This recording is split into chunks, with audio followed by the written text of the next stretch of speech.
All right, everybody, welcome back to episode 9 of Midwestern Propaganda. I'm your host, Joe. I'm Cramer. And I'm Evan. Well, we are excited, as always, to be coming at you live from the garage.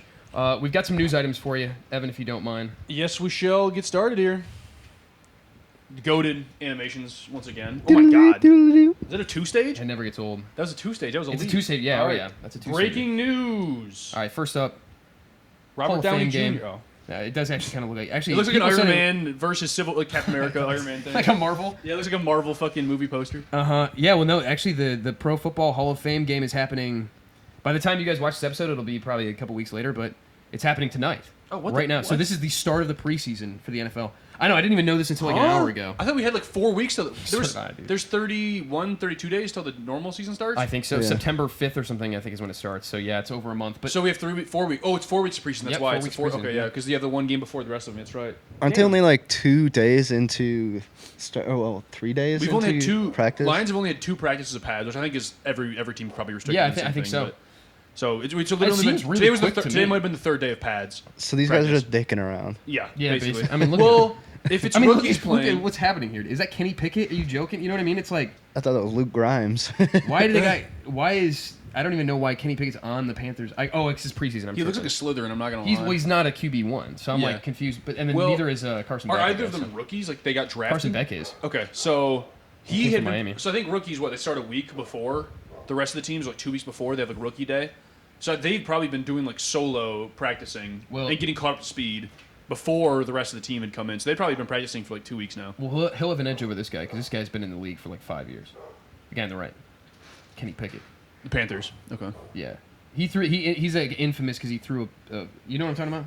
He threw like a pass backwards. Like, He it had was some like a Orlovsky goofy type ass shit. little- Some Orlovsky That was Kenny type Pickett on this when he was on the Steelers, I think. Okay. Anyway, so yeah, that's Interesting. happening tonight. Shit, you gonna watch kind it? of exciting, but it's at 8 p.m. So no. Let's put it on. Fuck. We can- don't need to yap about anything, but let's just Low put the key. fucking- Stream that we'll shit cut this out. illegally. We'll cut this out later. But low key, we can throw it up on that TV and we can just like sort of watch it while we're. We'll just fucking go silent for like 20 minutes. We can't. Actually, we legitimately will. I will throw it up when we go on the break. Yeah. But anyways, that's the first piece of news. It's Very pretty exciting, exciting. though. NFL's happening. I realize it's. I've been looking forward to NFL. My YouTube feed has been like getting like way more NFL focused right Yeah, now. me too.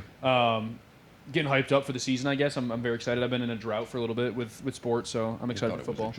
But What's your plan for the Lions preseason game? Because my plan for like the Bears, I'll probably check in for the first game, and then I'll probably score watch for the rest of them. I'll probably watch all of it. I'm not gonna lie. Yeah, I probably Yeah, will too. I go watched on. all the preseason last year. Yeah. Just because like I want to see how Blake Miller, Oh, yeah. our new lineman, does. Mm-hmm. I'm sure he'll do great because he's like he's like 6'8", like 320 pounds. You never know, dude. He's like massive, bro. Yeah. it's So yeah, I want to see how they're doing. true. Oops, sorry. But yeah, I'm trying to do fantasy this year, so I gotta get like brushing up on like other I teams. thought you said you hated it last year. I hated when I had players on my opposing Lions team because it's like fuck, it's like Yeah, you're like rooting against. they scored against a shit that blows, but at the same time it's like Derrick Henry just got me fucking 14 points, you know. On You got the rush. devil on your shoulder. So yeah, literally, that's what I hated about it. Mm-hmm. But it actually increased my ball knowledge a lot. So Yeah. knowing like other players outside the lines, which is really That's good. fair. So I'm planning on doing it again this year, but we'll see. So all right, next one. Yeah. This Donald literally Trump. just happened like a couple hours ago. So the full news hasn't come out in this yet, but Trump has signed an executive order to temporarily ban, at least from what I could read, birthright citizenship like outright. And then with an emphasis on what he calls birth tourism, which is, I think, pretty self-explanatory. People coming to the country on tourist visas and then having kids and then those kids having citizenship. Yeah. Now, just as like a caveat, I guess, to add to that, the birth tourist thing is kind of like a contentious issue between conservatives and Democrats because it's like almost impossible to track. Yeah. From what we can track, only like 9,000 kids a year get born to parents with tourist visas. Mm-hmm. But they estimate, like Trump, his crew estimates that it's like in the hundreds of thousands. It's like way inflated. Which I don't basically. believe personally, but Yeah. what do you guys think? Well, I mean, I think America's kind of an anomaly when it comes to birthright citizenship. I think most countries in the world don't have that. Like, you've got to be like living there for like a year or two, under like a work visa or something like that before you can get citizenship, even if like you're a kid. Like, I don't know what the I mean, I think America's an anomaly. So I mean, I guess I'm not like super like upset about this. I mean, I don't know. I'm sure like some people have used it poorly. Some people have used it well. I don't know. Yeah, I guess I don't really have I don't know too much about it. I'm just looking at this photo, and he's slowly turning into like a Star Wars character. Shit, bro. He's looking like the orange dudes. Yeah, with the big cheeks. Yeah. Whatever you call those, like the fish creatures. Yeah, what are they? Jar Jar Binks' people. He's like Those are the people. Gungans, but no, not a Gungan. Yeah, he looks like the episode 5, like Oh, I the think triple you're talking about cheek, the Gungans. fish cheek guys. Yeah. Yeah. Oh, He does look a lot like them. He Loki. His looks name's like a- Lalo or something. I can't remember. What's the guy who's supposed to be like a Jewish dude in Phantom Menace? Emperor Palpatine. No. The guy who Huh? like is like he's like a salesman. He's on Tatooine. He owns Anakin. Greedo or some the shit. the flying guy. Greedo. I said that's fucking. No, it is Oh, three Greedo. No, it's not Isn't it Greedo. Greedy? Greedo's Three the. Greedo? Yeah, that's what I'm thinking. Shit, what is it? Yo, I've been listening to Little Baby a lot. You listen to Little Baby? Remember? I like Pure Cocaine when that Bro. came out like 8 years ago. Little but- Baby's so good, bro. Anyway, Little sorry. Baby's pretty good. Just reminded me of that. Yeah, I don't know his name. Yeah. Anyway, I'd have to say I'm pretty indifferent. Like, I don't Fair. know. I don't think it's like a crazy out there opinion to have. I mean, yeah, especially with other countries not really having that. But I mean, it's unconstitutional to ban birthright citizenship. is but- it? I didn't Oh, know it was yeah, drafted in the it's in Constitution. the What Constitution. do you know what amendment was or No idea. Okay. No, I mean, as far as I understand, it's in the It's like like- OG. It's not- in the OG It's Bill like of not an Rights. amendment. Yeah, as far as I understand, but I have no idea. Interesting. But birth tourism it makes sense to me, but also I just don't. It's one of those things where like to me this is just him very obviously like It's like a trigger. it's like a virtue signal. Yeah, thing. virtue signal, Yeah, yeah. exactly. It's like Trump is like, oh shit, I'm losing the entire conservative base, and there's a Yeah. vote happening right now, like across the country. It's like, yeah, let's do something. But I don't know. Yeah. I don't know. Anyway. The dude's cooked anyway, so whatever. Yeah, true. Yo, Madden 20? Yeah, dude. What do we got? Mahomes, the So- Mahomes curse? Last night, I won the Super Bowl, dude. This fucker put this in the news. His This is private, important. his private fucking I was Madden out here career. grinding. You know what I did too? This is how I made this shit real. This is a real achievement that I made because when I hit the playoffs, I told myself, I said, anything that happens, it happens, and I can't reset the game. No So- safes coming. And I balled out. I I balled like out. actually legitimately balled out. And then I went to the Super Bowl and just destroyed the Saints, bro. Bro, But it's the Saints, yeah, it's I the will say Saints. this: I got lucky because the Saints, what's his name, Drew Brees. Yeah. I think this was his Mm-hmm. final season in the NFL. It was 2019. But Drew Brees was on the Saints, but he like blew his ACL like 3 plays in. So Jacoby Brissett. No, but to his credit, dude, he threw like 300 yards and 3 touchdowns. So it was a close game. But Yeah. anyway, I just figured to let you guys know because you are in the presence of greatness right now. He did beat me in Madden 20 this weekend. Yeah, Oh, I shit, missed forgot that about SmackDown Yeah, I versus did. Raw. I had to boof out. SmackDown versus Raw. Yeah. You and Mikey were like I, locked in the last one, dude. You guys were like. Oh, locked in. I've played Madden. That was probably like the third time I played Madden this Oh, past yeah. Saturday my entire life. Like I own Madden. What was the 360 one that was big? 2011? 2012? Yeah, probably 11. Yeah. I think 11 had John. Oh no, that was 13. One of them had Kelvin Johnson on the cover. Yeah, it was not Oh, the Kelvin yeah. Johnson It was one. 13. I wish it was the Yeah. Kelvin Johnson one. I think Yeah. it might be 13. But yeah, it's like I played that maybe like 6 times just because I was like trying to be hip and cool as a kid and trying to fit in with my friends. But None of your Yeah. friends were playing Madden. Sean, really? I was gonna say he might have been the only one. I just need to drop him. Fuck. Oh yeah, we gotta bleep that out. Yeah. So my like we had more. We had like Chase. We had Mike. Oh yeah, I guess you're right. I mean, they all played it. I never so. played Madden growing up, like ever. Well, I couldn't play M-rated games. That was the thing. I had like a ban. My parents banned M-rated games for me till near the end of Xbox. So I was so you were 20 18? That I was couldn't play until I was 18 technically, but I would just sneak him in.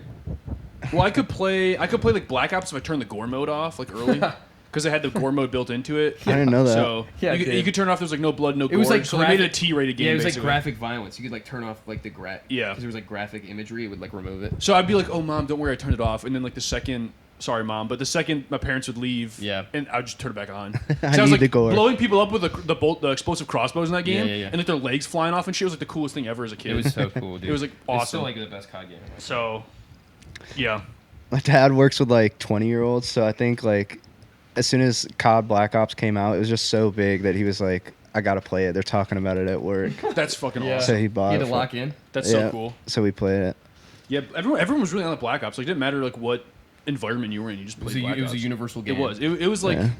it was like the new Tetris basically. Like everybody played Black Ops. Mm-hmm. So That's Ops was insane so to good. think. yeah. But yeah, I guess this kind of leads into what I was because you guys hear about the Gibbs update. Apparently, they gave him a deal. Oh yeah. The details of the deal, as far as what he's making, has not come out. But I think it's supposedly the highest paid Yeah, checks out. running back and might even be player in the NFL. I'm not Player sure is about kinda player, crazy, but running back at is- least running back. But the No, news I isn't can't officially be dropped. player. It was literally just today. I think it was Jack Campbell was talking about him like being on the practice. He was actually practicing with pads again.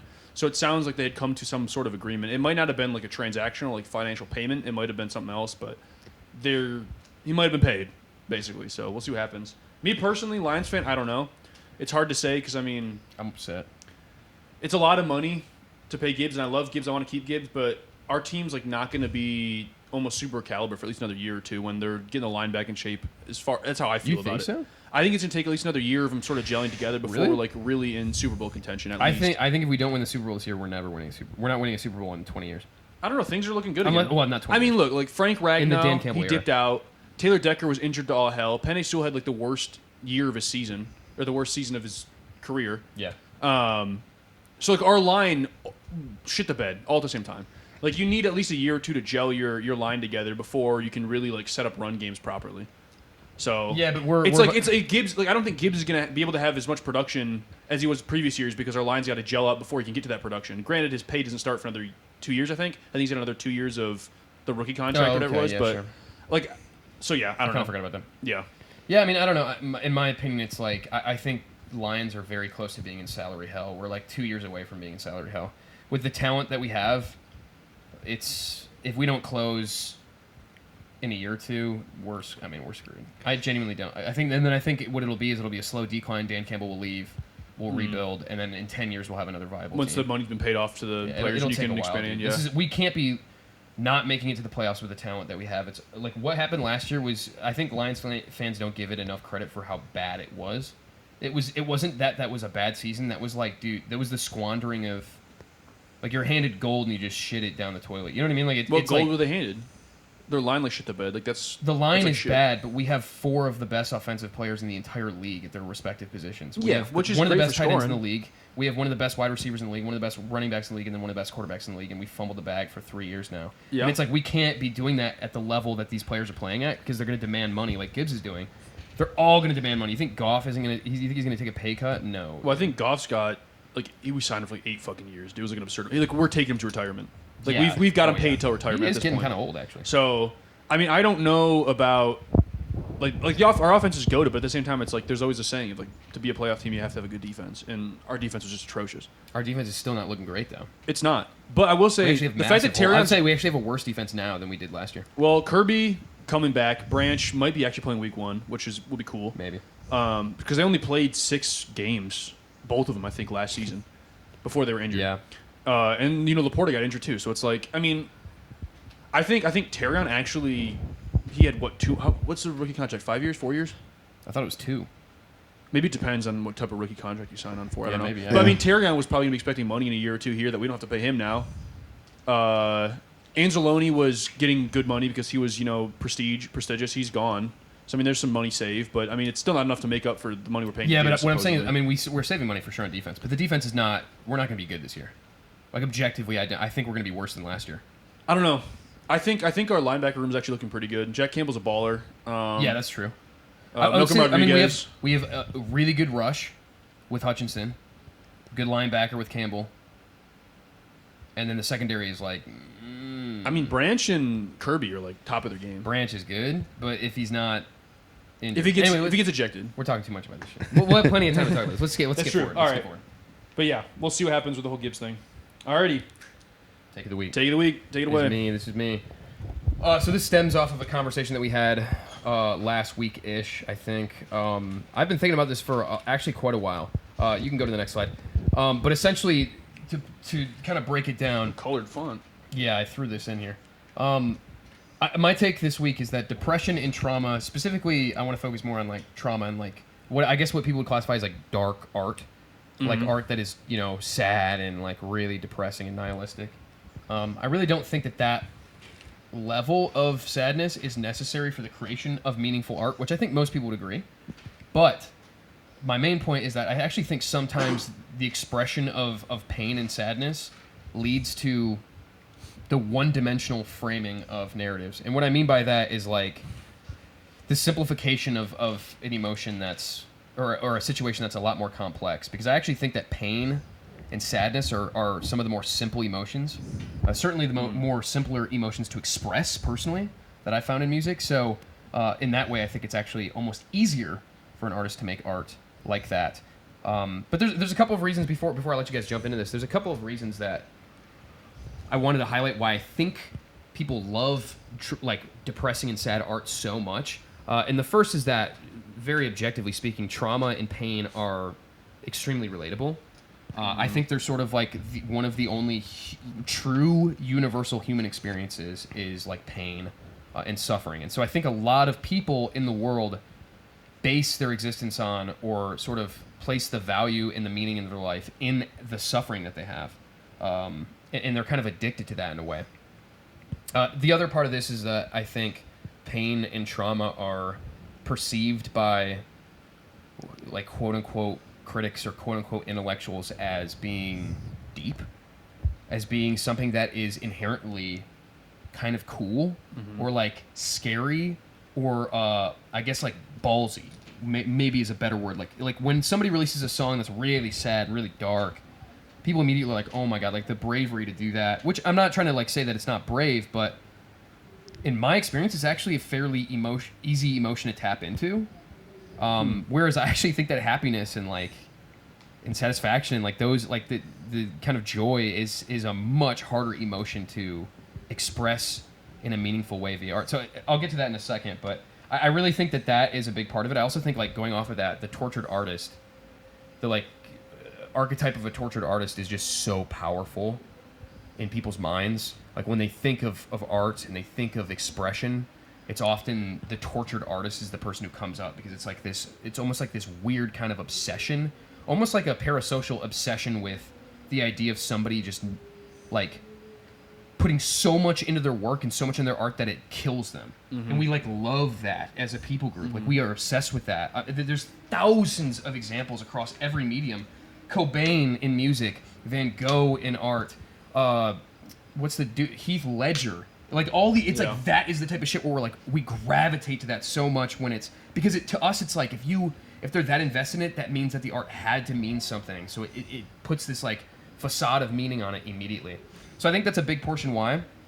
I want to jump into happiness and stuff in a minute, but I want to get you guys' initial opinions on, I guess, your experience with like sad or dark art, and what your initial thoughts are to this.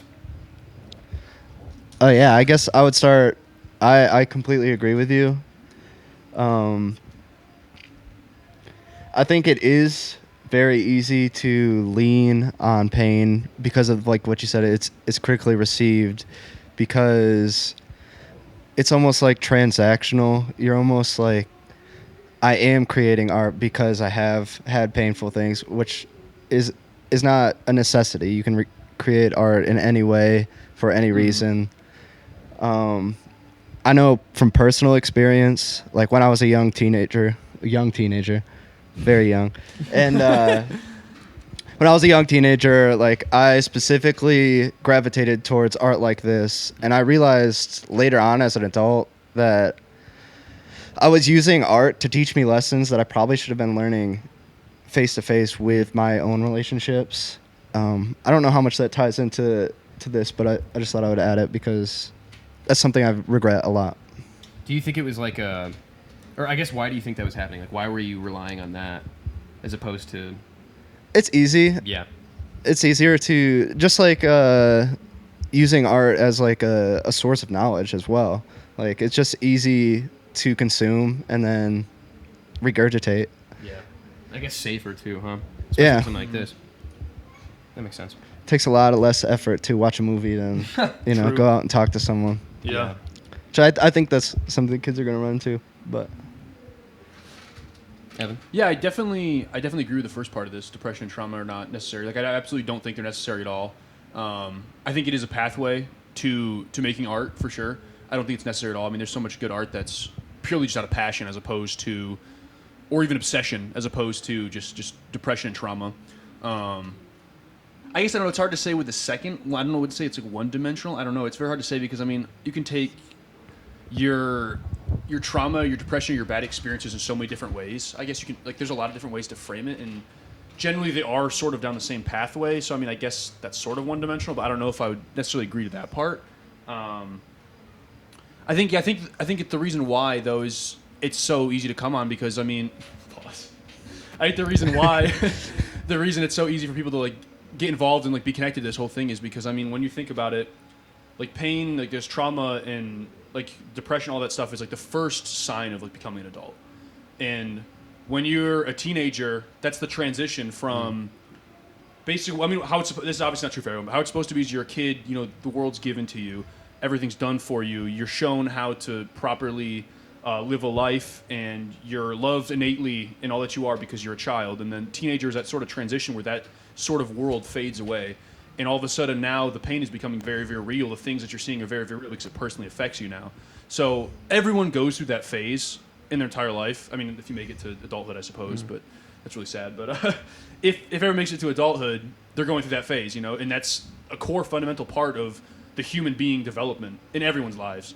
So I think that's why everyone connects to it. Everyone can relate to it. So yeah, I don't know. I mean, it's interesting because you listed like Picasso, like Heath Ledger, and who else did you list? Like, yeah, Cobain. And, like, I've got like a list. Yeah. A couple slides later. Which is interesting because it's like to me, like those are people who are like regarded as like the best of their fields. Yeah. So they usually are. So it's like I mean, obviously Cobain, you can make an argument for, particularly because he sort of actually like catered his art to be for teenagers in a sense. Oh yeah. And because that's what a teenager without life experience would look up to somebody like that. You know what I mean? Absolutely. So, and Heath Ledger's a completely different story though, because Heath Ledger was de facto at top of his game no matter what in acting. Like, he was just so fucking good at acting. So clearly expressing your pain can be a very, very deep thing that makes you excel in your art form, whatever it may be. So, but yeah, I guess that's my initial 2 cents on it. No, it's interesting. I actually like the point you brought up about how it's kind of like a lot of that art finds its way to you when you're in a transitional period in your life. And I think it's kind of like adversely saying, I think that a big part of like really growing up, like being in your late 20s or like getting full blown into adulthood where you're out of like that early young adult stage is like when you realize that maybe the art that I am consuming is impacting me negatively and I want to transition away from art that is negative. Yeah. You know what I mean? Yeah. Which is like, You're getting too old for the shit. Like literally. Yeah. And it's like very funny because I remember, you know, I always think about this. It's such a random thing, but Rick and Morty made a joke about Elliott Smith one time where they were like talking. I don't know if you guys ever watched that shit, but we used to like love Elliott Smith. We loved listening to Elliott Smith. But like I was obsessed with like depressed art, and I think everyone is when they're a teenager. But like I was like, that's all I listened to. Like all my favorite albums were just really dark. Spiderland, Elliott Smith, you know, whatever. Death Consciousness, like these like really dark albums. And I thought that it made me smarter because they were darker. But yeah, Rick and Morty made this joke one time where they were talking about like Elliott Smith. And they were talking about, I can't remember what the joke was, but it was essentially just like, like it was music for like teenagers, like little kids. Yeah. And I remember like being offended at the time because I was like, no, it's not, dude. I was like, this shit is like deep, and like it's like dark and twisted. Yeah. And then it was like, no, actually, they're right. Like this is music for people who haven't experienced life yet. Yeah. And it's like not to undermine what Elliott Smith went through or whatever, you know, because he did eventually, you know, he took his own life in a very dramatic way, and he lived this horrible, depressing life. But like, I don't know, man. It's one of those things where it's like people get so obsessed again with that tortured artist persona thing that, like, maybe if Elliott Smith had a career transition where he started making like pretty positive art, I don't know if people would give a shit about his music. Yeah, and I'm not. They swarmed him for his. I think it's one of those. It was kind of a Cobain thing. It's the same thing with Nirvana. Like, I don't think Nirvana would be considered truly the peak pinnacle of. I mean, they were the most popular, so maybe still, but I don't think they would today be as highly regarded as they are, if not for Cobain's suicide. Yeah. And that's pretty sad to think about, like, socially, that we, like, love that kind of a thing. Yeah. I mean, it's like literally the whole, like, I guess goth, but not goth, like e-girl, e-boy, like that type of, like, genre where it's like you're wearing, like, dark clothes, but not necessarily goth. Like, they're obsessed with Nirvana. It's not even about the music, per se. I'm sure, you know, some do, but it's like, it became, like, a cultural fit, you know, that style. It's like, oh, my mom took my fucking Xbox. I'm gonna write a song, you know, shit like that. Like, so yeah, it's almost who they were as a band and the music they produced was irrelevant to a lot of these people. It was literally just the vibe of them being sad, depressed, and angsty. Well, that's kind of that's kind of the funny thing about like music specifically is that I think music more than any other form of media, once it's released, it's really not the band's. They don't really control the like messaging necessarily. Yeah. An example that I think of like from recent is like on TikTok, the band Title. I don't know. You guys know who Title Fight is? No, they're like an emo band. But they're like a lot of their music has been blowing up, and one of the songs that they have is called I don't remember, Safe in Your Skin, I think is what it's called, but it's like very famous, and it has no words in this song. But every time they post, like everybody posts a song, it's like used in like Ryan Gosling edits, and it's like sad boy shit, right? Attached audio. And like everyone in the comments is always like, dude, this it's like you're not even giving yourself a chance if you listen to the song in the morning and stuff like that. And it's like, dude, there's no lyrics in this song. You know what I mean? It's like you are putting an idea in. You're like, making the theme to it. Title Fight probably doesn't even think of that song as like a depressing song, or at least they didn't probably. Yeah. I don't know. You know what I mean? It's like it could have been a beautiful song. It could have gone a completely different direction than the intention. It's just weird, but I mean that's kind of the way of the nature of music. That was a tangent, but. I think it's funny what you guys were saying about like getting too old for it, because recently I've been like listening to the song "Boys Don't Cry" by The Cure, and every time I'm like, this is such like a little kid teenager song. I mean, it's very catchy. That's why I keep on listening to it. Yeah.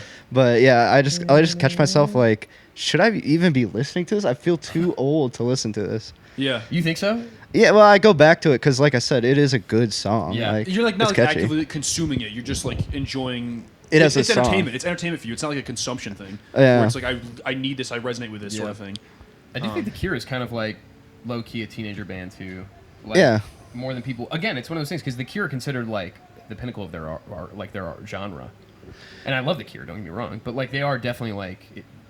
I don't want to say rudimentary, but I don't know. I'm getting too deep in the weeds here. And the funny part is he released that album, or the album that song is on, or sorry, the album that Love Song is on. He released that at 30, which is like their magnum opus or whatever. That's kind of weird, like adult. That's like an adult age person. Like think of like Cobain. He was like what, like 27? He was 27 when he died. Yeah, when he died. So he died in 94. I mean, like your mid 20s, like doing that for teenagers is kind of like a weird, like psyche thing. I'm sure there's like a reason for it with his upbringing, but it's just like being an adult and like making the depressing music still is like kind of weird to me. It's well, yeah. I mean, I think if you're depressed, you're just gonna make depressing music, which he obviously was. Yeah. But I mean, like I do think, and I'm not trying to like just to clarify, like I don't think like people should be if they're depressed and they're going through something like I think they should make music. I think like that's a really beautiful way to express yourself. I guess like the main point that I'm trying to get at is that like just to clarify is that like I don't think it needs to be the fact that every like everything that's considered the upper echelon masterclass of art is depressing and traumatic, or like that it stems from depression and trauma. Like I don't think it is necessary for it. And I want to clarify here too as well. Because I the one-dimensional framing thing, what I really mean by that is that, and I'll use like I guess a personal experience of mine, but like when I write lyrics or like when we're going to record music or something, like the first thing that I can tap into is sad stuff because it's like by far the easiest thing for at least personally for me to write. It's like the easiest thing for me to tap into because I feel like music is such a, again like you said, it's easy to rely on it because if even if the song's bad, at least I can be like, well, at least the lyrics aren't bad because they're about something that I went through. You know what I mean? It's like nobody can make fun of them then. You know, it's like there's like this safe space that I can put them into. Whereas like if I hopped on a song and I was like, I love my life, you know, singing shit like that, people would be like, this is the lamest and gayest shit that I've ever heard. Like when Chance the Rapper released that one album where he was happy to be married and everybody was like, this shit blows. Yeah, that's and terrible. it's like, damn, like that's, you know what I mean? But that's what happens. Pharrell got praised for it. Yeah. Because I'm happy. It's literally just a song because I'm happy and he's got like love for it. And it's funny that it wasn't just I make this point because I despise that song. I hate that song. But I was going to bring it up because you're talking about that. I was like, I can think of a counterpoints to... See, to me, that's artificial. Happy, but that's a different point. Yeah. That is funny. Ironically, like Kurt Cobain actually had a pretty good quote in a song, or sorry, lyric in a song about what you're talking about, and he says, "I miss the comfort in being sad." I forget what song he says it in, but I miss the comfort in being sad. Yeah, it is. Yeah, I don't know what it is.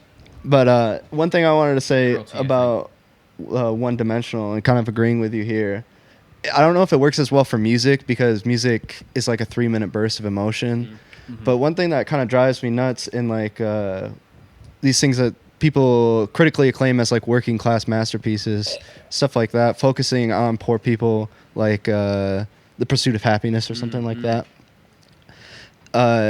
One thing they always fail to like mention is that like poor people aren't always sad. The thing that brings me like a lot of inspiration is that poor people can be very happy. Yeah. And they find ways to be happy in the most bleak situations. Yeah. And that's one of the things that inspires me at least a lot. So. That is like a very measurable trend. It's like the more depressed and like fucked up your life is, like the more whimsical, the more like jolly and like goofy you are. Like all of history, humans have behaved like that, where it's like you just laugh more. I think that's the only thing you can depend on for necessity. physical like release of like emotion and thing. You know, it's like it's the only thing necessity. it just happens, which is like very, very interesting. That's like polar opposites, but it's like horseshoe theory almost. Yeah. You become so depressed that you just become joyous. Yeah. Like it's like it's a bell curve. Yeah. Dude, I'm so glad you said that because you just transitioned perfectly into. I had a part of my notes that was about what you're talking about because I actually think that like not to like. Do you want me to go to the next slide? Was it? Or? No, you're fine. You're fine right here.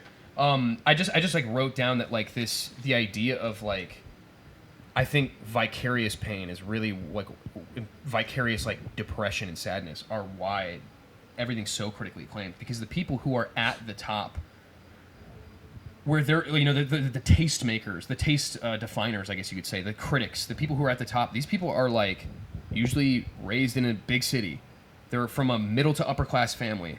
They probably know somebody, and that's how they got the job at this newspaper. You know what I mean? Like they're like in positions where they probably haven't really had to struggle in their life that much. Yeah. And so when they see sadness, it's almost like it's like they get it from someone. Maybe the shame or the guilt of them not experiencing something. They can then throw that on this. As like a consolation prize. They're like, look at like this. I get it. Like I get what you guys went through. I understand it. Look at. I give you an 8 out of 10 on your album. I understand what you went through, right? Yeah. And it's like they have no idea. And meanwhile, I agree with you fully. I think meanwhile, it's like the people who are really at the bottom struggling. I don't think necessarily, at least in my experience from the people I know, I don't think they express their life and their understanding of being a human through their sadness. No. They find beauty in the little things, right? Yeah. They find the little things, and that means the world to them because Yeah. the world is ultimately meaningless to them. So it's like it's this big sort of weird, kind of like a contradiction, I guess. But yeah, I agree with what you said fully, dude. Yeah, I mean, I don't want to say, and I don't think anybody here was saying this, but just for the audience, I don't want to say that I think poor people are always happy either. What? Like I said, Oh hell no! yeah, sick. This is awesome. Fuck, dude, Get my so shit cool. kicked in. Yeah. But no, like I said, it's the way that they can work so hard and then, or some of them at least, work so hard and then find happiness on the weekends and shit like that. It's just very They cool. find happiness in the 2-minute smoke break they get. Yeah. Yeah. Whatever it takes. That's everything they look forward to in their day. Yeah, whatever it takes, dude. Yeah.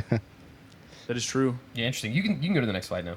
I just wanted to include, kind of going off of this stuff. I wanted to include like what I would say are some of my best representations of like negative art that I gravitated to or still gravitate to this day. I'll just start from the top, but like I think Radiohead is kind of like one of those definable bands. It's like they're dark and, but it's ironic because on the next slide I've got a Radiohead album for the positives as well. So I think that they do tap into that side of things, and I think when they do, it's just as beautiful as when it's dark. They're not linearly focused only on darkness. No, that's what you're saying. Yeah, and I think sort of, and I think like again, just to reiterate this, like I think. The expression of sadness and pain can be so complex, and it can be so beautiful and crafted so perfectly, and it can mean so much to so many people. It can help people through things. But I guess it shouldn't be relied on as a crutch. And so these are examples of artists that I don't think it's ever been a crutch for them. The next thing I would want to point out is Blonde, because I think Blonde actually toes the line really well between negativity and then positivity. You have that like monologue from his mom, "Be yourself" or whatever. It's like these little positive moments that he intersperses in Blonde that are really, really beautiful. But peppered, of course, with like the sadness of being in his situation or whatever, and being I don't know what his situation was, being gay and black. Being gay and black, Probably I guess. gay, I mean, honestly, maybe. Yeah, I don't know. Maybe that's what it was. But and being sad, having really. green hair, Yeah. being called the Joker. That album cover's so fire, dude. But yeah, Pink and White that was is a pretty happy. Yeah. I believe it's a happy song. I'm trying to think That's of the the thing. I lyrics, never know but with him because he is low key like one of those guys where it's like the song sounds happy as shit and then it's not at all. Yeah. Well, you can also like interpret it like depending entirely on your own mood. True. Like both ways, It's like that's honestly the beautiful thing about it is like it's ambiguous as far as like what the meaning is. It's sort of dependent on what your condition is, but while you listen to it. And that's like really that's when you really become like a good artist is like when it can be interpreted so many different ways, entirely dependent on the viewer or listener, whatever it may be. Yeah, it's specific enough to mean something, but broad enough to mean something to somebody else. Yeah. Yeah, I mean, obviously I threw Cobain on here too because I do love Nirvana and I love his work, and I think he also did. He expressed, I mean, you said it. He expressed depression in I think a really interesting and touching way. That was unique, and I think he connected with so many people doing that. Spiderland and Death Consciousness are two of my favorite albums of all time, so I had to shout them out because they're both what I would consider dark very dark album, especially Death Consciousness. Very, very dark. And then Requiem for a Dream, of course, is widely considered to be like one of the darkest movies ever made. I'm actually not that big of a fan of it. Yeah. But that's me personally. I think it's like too much. I think it goes too far into like darkness that I just don't really appreciate watching it. But I definitely loved it when I was younger. Do they play the song? Yes. They do. What song? You talking about that? Requiem for a Mozart. Yo, yeah. Yeah, Mozart. That song is like so fucking good. Yeah. That song's it's not even a sad song. I don't mean to derail or anything. No, but, you're like, fine. So is it not at all like the song? Is it I don't like know. I actually don't know what you're talking about now. Because I thought you were talking about something else. There's like this. Requiem for a Dream. Well, I there's don't like think lyrics so. to it, but There's like a song in You'll from know this it movie when that's you- like very famous. okay. Though. It is a Mozart song. Requiem Yeah. for a Dream. Oh, okay. And then up top is Goya. Of course, got to And get the this was Goya. during one of his black paintings era, which Yeah. was like widely considered to be some of the darkest sort of art made. And unfortunately, it is like some of my favorite art ever. That was so hard, It's, yeah. it's just so Honestly, like badass. painted art is like, it's almost like the polar opposite. Almost. It's like music. I It's actually like, kind of agree Like with the you. darkest art is like just the. I'm gonna say it's the best art. It's my favorite art. Like Physical because art. it's like a physical struggle with some thought that's been implanted in your head. Yeah. It feels like it's a thought that's been implanted in this person's head for like 40 years. Yeah. And Yeah. they've been struggling with it for the entire time, Yeah. and their strokes embody that entirely Pause. with what they're drawing. So, Yeah. Pause. Yeah, it's a good pause. They're I as need they're- to pause as a they're lot today. stroking It's you like out. the third time. You can feel the pain as they're Yeah. stroking you out. Yeah, no, I actually agree with you totally. I think it's the exact opposite. I think expressing, I'm not a physical artist, but I would imagine that expressing like that inner pain is harder on canvas than it is in like a song. Yeah. Whereas it's probably easier to do like something more Yeah. positive. And it might be because I'm not entirely involved in that world. I would love to Yeah, me be either. more involved with art, but I mean, as far as I'm aware, like color palettes are like the quickest way to produce like good-looking work. But at the same time, it's like these are completely voiding like, the color palette philosophy. Like they're doing whatever Yeah. they need to express something. So, I it's just really weird how that works with physically Also, drawn or very, painted art. very aggressive because dark music is pretty commercial, pretty Yeah. commercially accepted. But I don't think, especially at the time, dark art was like. Can you imagine? Like, there's no way he ever sold this painting. You know what I mean? Like, Yeah. to Especially in at the a time. Roman Catholic, like Yeah. in an environment like that, where they're like, this is definitely satanic. You know what I mean? Yeah. Like, Yeah. they would never ever allow something like that. So But the weird thing is, like, I feel like I'm not gonna say this is the reason, but it feels like in physically drawn art, there's a lot more religious undertone in the pieces. Like when you're talking like Probably dark from the art for like era. music, it could be for the Yeah. era because the art we celebrate is from that era where it's like everyone was raised up in that lifestyle. But it's like you don't really get that with a lot of music. And actually, I take back everything I said because "Requiem for a Dream" is literally that exact same thing, and that was a song that was produced made in like the 80s Yeah. or something like that. So everything I was saying, I take back actually. and the It's Fray, literally dude. just the era. The Fray, bro. So the They're Fray, releasing- the Fray's so good. They were asking questions dude, that nobody That was is asking, true, bro. bro. On That Way is true. FM, 88.3, baby. I have no Good. idea how to save a life, dude. Dude, you gotta listen to that song a couple more times then. Fray's so good. You can go to the next slide if you want. Unless you guys actually. well, sorry, sorry, yeah, go ahead, Cramer. That was the album, right? Huh? These two are albums right here. What were these? Did you talk about These those? two. There's a lot of there's 4 albums on there. Okay. Spiderland is the one with the guys in the dam. Yeah. Okay. Yeah. Yeah, Cramer, what did you want to hear? I wanted to bring up Aronofsky is a very good person to like bring up here because he just made Caught Stealing, which is probably his happiest movie, and it got shit on It did. because and I think it's a awesome movie. I think it's very well filmed. I think the script is really entertaining. I think the script is relatively original. Yeah, so I think he's a good addition here. I agree with you. I And- don't know why that movie got. Is he a Russian? Aronofsky, Ukrainian? What is he? Just I mean, he's an American, I think, but I don't know okay. if he's like Naturalized. Yeah. Okay. He's like Yeah. from here. I don't know if it was like an Eastern movie that was like remade or something like No, like nothing an I'm American aware for of. Western audiences or what. Okay. I've never seen Requiem for a Dream, so I don't know anything Yeah, about it's it. okay. What's his other movie? So the wrestler, Black Swan. Black yeah. Swan. Oh, he did Black Swan. Yeah. Wrestler Oh, is okay. so I forget things. good. Yeah. That's like one of my favorite movies ever. You showed me that, dude. That movie's elite. Yeah, he has some good times. No, well, he chooses to have a good time. Probably when he shouldn't have. Yeah, it's true. God damn, that movie's so good. Yeah. Yeah, it's All right, interesting. if you guys, by the way, too, before you switch, if you guys wanted to add in any like other pieces of art that you wanted to shout out real quick that are like pretty dark, up to you. But I mean, besides Bakshinsky's, all Bakshinsky's Oh, sure, yeah, paintings. yeah. I mean, he's my favorite painter. So, I mean, like mosaics too. It's like all physical, like drawn art like that is just yeah, the darkness. It hits different in it. I don't know how to describe it, but Yeah, I'm just kind of blank, and I'm trying to think of albums that I think are like blonde, and then like kind of toe the line well. honestly, dude, For Life of Pablo, Delicious. I would say is like Kanye's. Yeah, that's a good one. Low-key, like people Yeah. always point to 808s as like his dark album, but I think like Pablo. I mean, Yeezus is like dark, but it's like kind of like goofy ass dark. It's like dark in Yeah. the sense that like oh, he's off the deep end. Whereas like Pablo is like, oh man, like he's trying to climb out of the deep end. It's like a little bit sad. Yeah. The religious undertones in Saint Life of Pablo are really, really like I actually think well done. I'd say Kendrick's got Mad City. Oh, what was dude? Even Big Steppers, I actually think is probably his darkest album. Yeah. That second to last album, they're really good. Yeah. He talks about a lot of crazy, like really heavy shit in that album.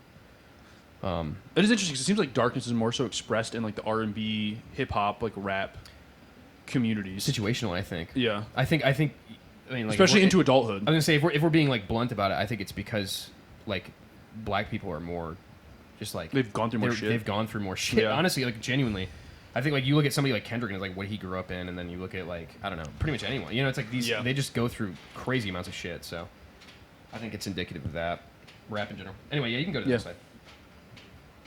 Wanted to include some positive albums. It's funny that when you flip the slide over, with the exception of like that Luke Combs album, pretty much everything just gets way brighter, just like inherently, which I think is cool. I'll start with Radiohead since I started with them last time. But In Rainbows, I actually think is probably one of their most positive albums, if not their most positive album. And it's actually kind of contrary to what we've been talking about. Considered considered the best. I think it's slowly crept up over time. But it's such a good album front to back, and there is some really sad stuff on it. But like to shout out one of my favorite songs of all time, the last song on the album, Videotape, is I think one of the most beautiful songs that's expressed in a seemingly negative way, but it's actually very positive if you read the lyrics. It's a gorgeous song.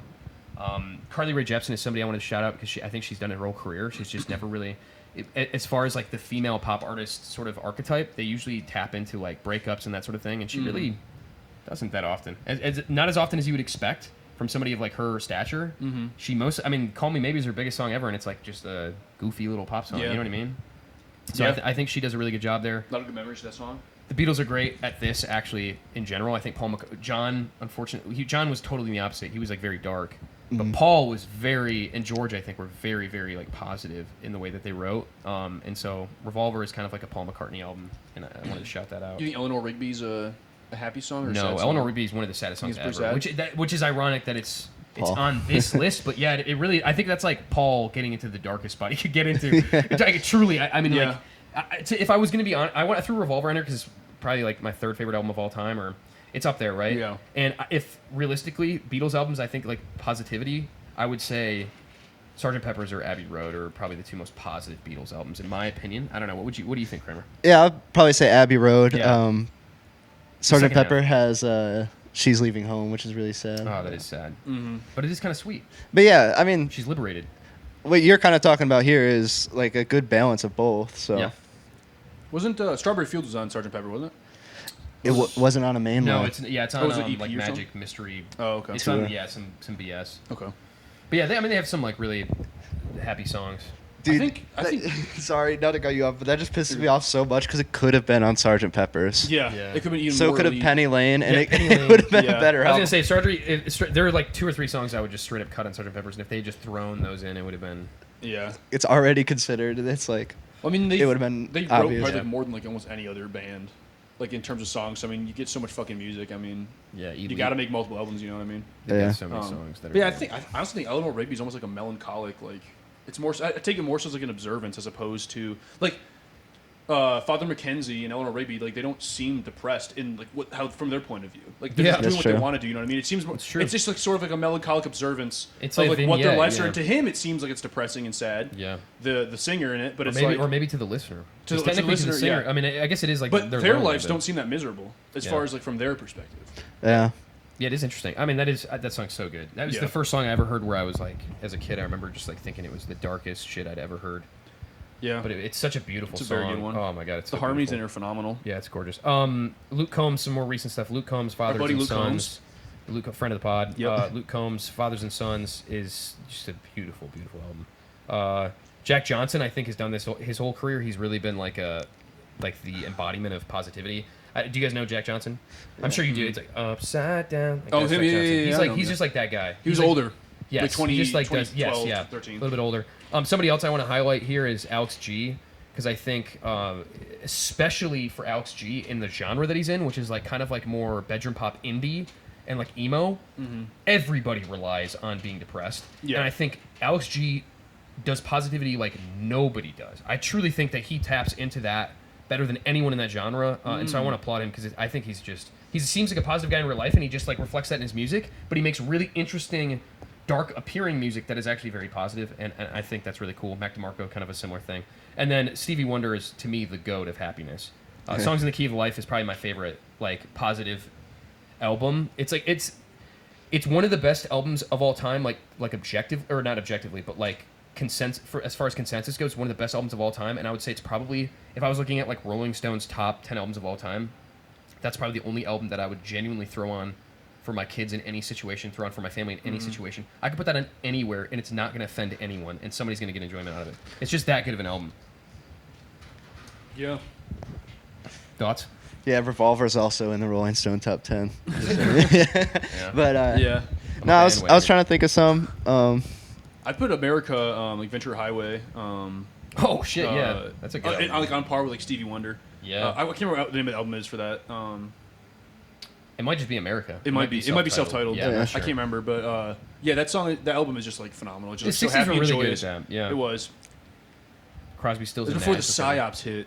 It was Actually, pre-psyop. low key, it was mid psyop. Yeah, High key was. They were. I was gonna say mid-psyop. they were technically the psyop. The They Beatles were part the of it. psyop. Nah, not the That's Beatles. when the psyop started in like Uh-uh. entertainment. Yeah. No. The Beatles weren't the psyop, dude. the Grateful mean- Dead. Yeah, I They mean- were the psyop. They were definitely a psyop. You didn't think they had big drug behind them? Who, the Beatles? The Beatles. No, I actually don't think so. They okay. actually like didn't when it was like very controversial when they found out that they smoked weed. It was like almost destroyed their career. They were like smoking weed when they were like playing live though, in like Liverpool and shit. I thought way back then. They're probably ripping sags. But Yeah, maybe there's no not. way. No, they like almost got canceled for that shit. I guess you could say. there is like a very funny interview where, so like early on in his career, Paul had been asked if he like had taken LSD, and he said yes. Yeah. And like retroactively, he's doing like an interview, and they're like, "Well, they shouldn't have asked me the question. I gotta answer it honestly." He's a good man. That Paul guy. McCartney's like the old. He's like goated. He's like the only like morally dude. sound person I would say in the Beatles. But He's the only one who didn't beat his wife technically. beat his wife, cheat on another band member's wife That's with true. the band member's wife. Excuse me. Yeah. Rough stuff. Sleep with multiple women while you were married. Tough. George. Yeah. So They all. I mean, yeah. they all did, but particularly George. Domestic abusers. Paul McCartney was probably the only one who actually like really. I know them all very well, so I can say this. Paul McCartney was probably the only one who really loved his wife, and she was unfortunately she just died, which just blows. That is so. Yeah. Like, what are the odds of that? He's like the only guy who actually The lights that cares. shine the brightest burn out first, dude. That's true, dude. That's a good point. So Okay, well that was the take. You guys got any final thoughts or anything you feel like we needed to touch on? Actually, let me check. While you guys do that, let me check my notes. yeah, I had some stuff I want to actually bring up because I actually had some like alternative albums, but I want to talk about it later when we're doing the rankings actually, because I actually put them in the rankings. Okay. Yeah, actually, sorry. Last thought from me then, if it's cool with you guys. You guys have Of anything? course. No, I'm good for now. I was just gonna shout out Fred Eaglesmith's 16 Volts, Yo, because there that you go. is actually a very depressing album, but also there's whimsical songs on it. There's some pretty funny songs on it. So I just wanted to give that a shout out. That song is Trucker Speed is so depressing though, dude. Yeah, it's probably the most depressing song I've ever heard. But Bro, that song is so sad. It's like basically The Wrestler. That's what I think of every time I listen to that song. It's yeah, just The Wrestler. but he's also got a song about like accidentally or killing his wife because she cheated on him, and then he bought this whole farm just for her, and now he's like, well, I just shot her in the barn. So it's kind of funny. Yeah, it's tongue in cheek. Yeah, I think country does like positivity better than most genres, but I think it lends itself to that, and the people want it more in country. They enjoy having more fun, I think, than other Yeah. genres. It goes back to poor people, dude. Yeah, I think you're right. It just goes back to poor people. Probably They're just true. more joyous. I really appreciate gallows humor in art, and it's very hard to Yeah. express in art. So Dude, you know a great movie that does that is literally does that is The Ballad of Buster Scruggs. You seen that? yeah. That does that's a very. I feel like that's a. I actually, you know what? I think the Coen Brothers are a very good example of that. In general, they just do that very well. I feel like they tap into that shit quite a bit. Yeah, sorry. Final thought on this. I will just say this. Last little bit. I just wanted to talk kind of about the adverse of this, or the on the converse side. I think happiness, and positivity is hard to quantify, and so I think it's very difficult for people to put that into art, especially music. I think it's very difficult to find a non-corny way of saying how you feel, because what you feel is honestly corny. You know what I mean? Mm-hmm. I don't mean that in a derogatory way, but like as far as society views it, because again, it stems back to this. Like most of the time, I think people don't really want to see people happy, because to them it feels like it's non-human and it feels non-relatable, and maybe they're jealous. And so I think it's hard for people to accept that kind of an art.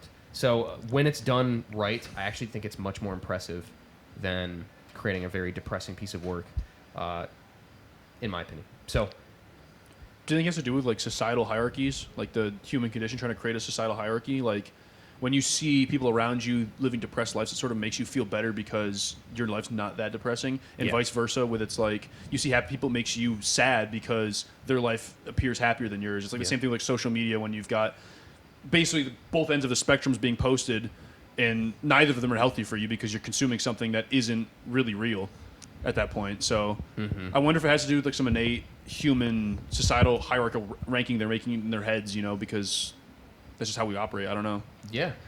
Yeah, no, I can see that. One thing I was thinking too while you're saying that is you can make yourself sad, but you can't really make yourself happy. Mm-hmm.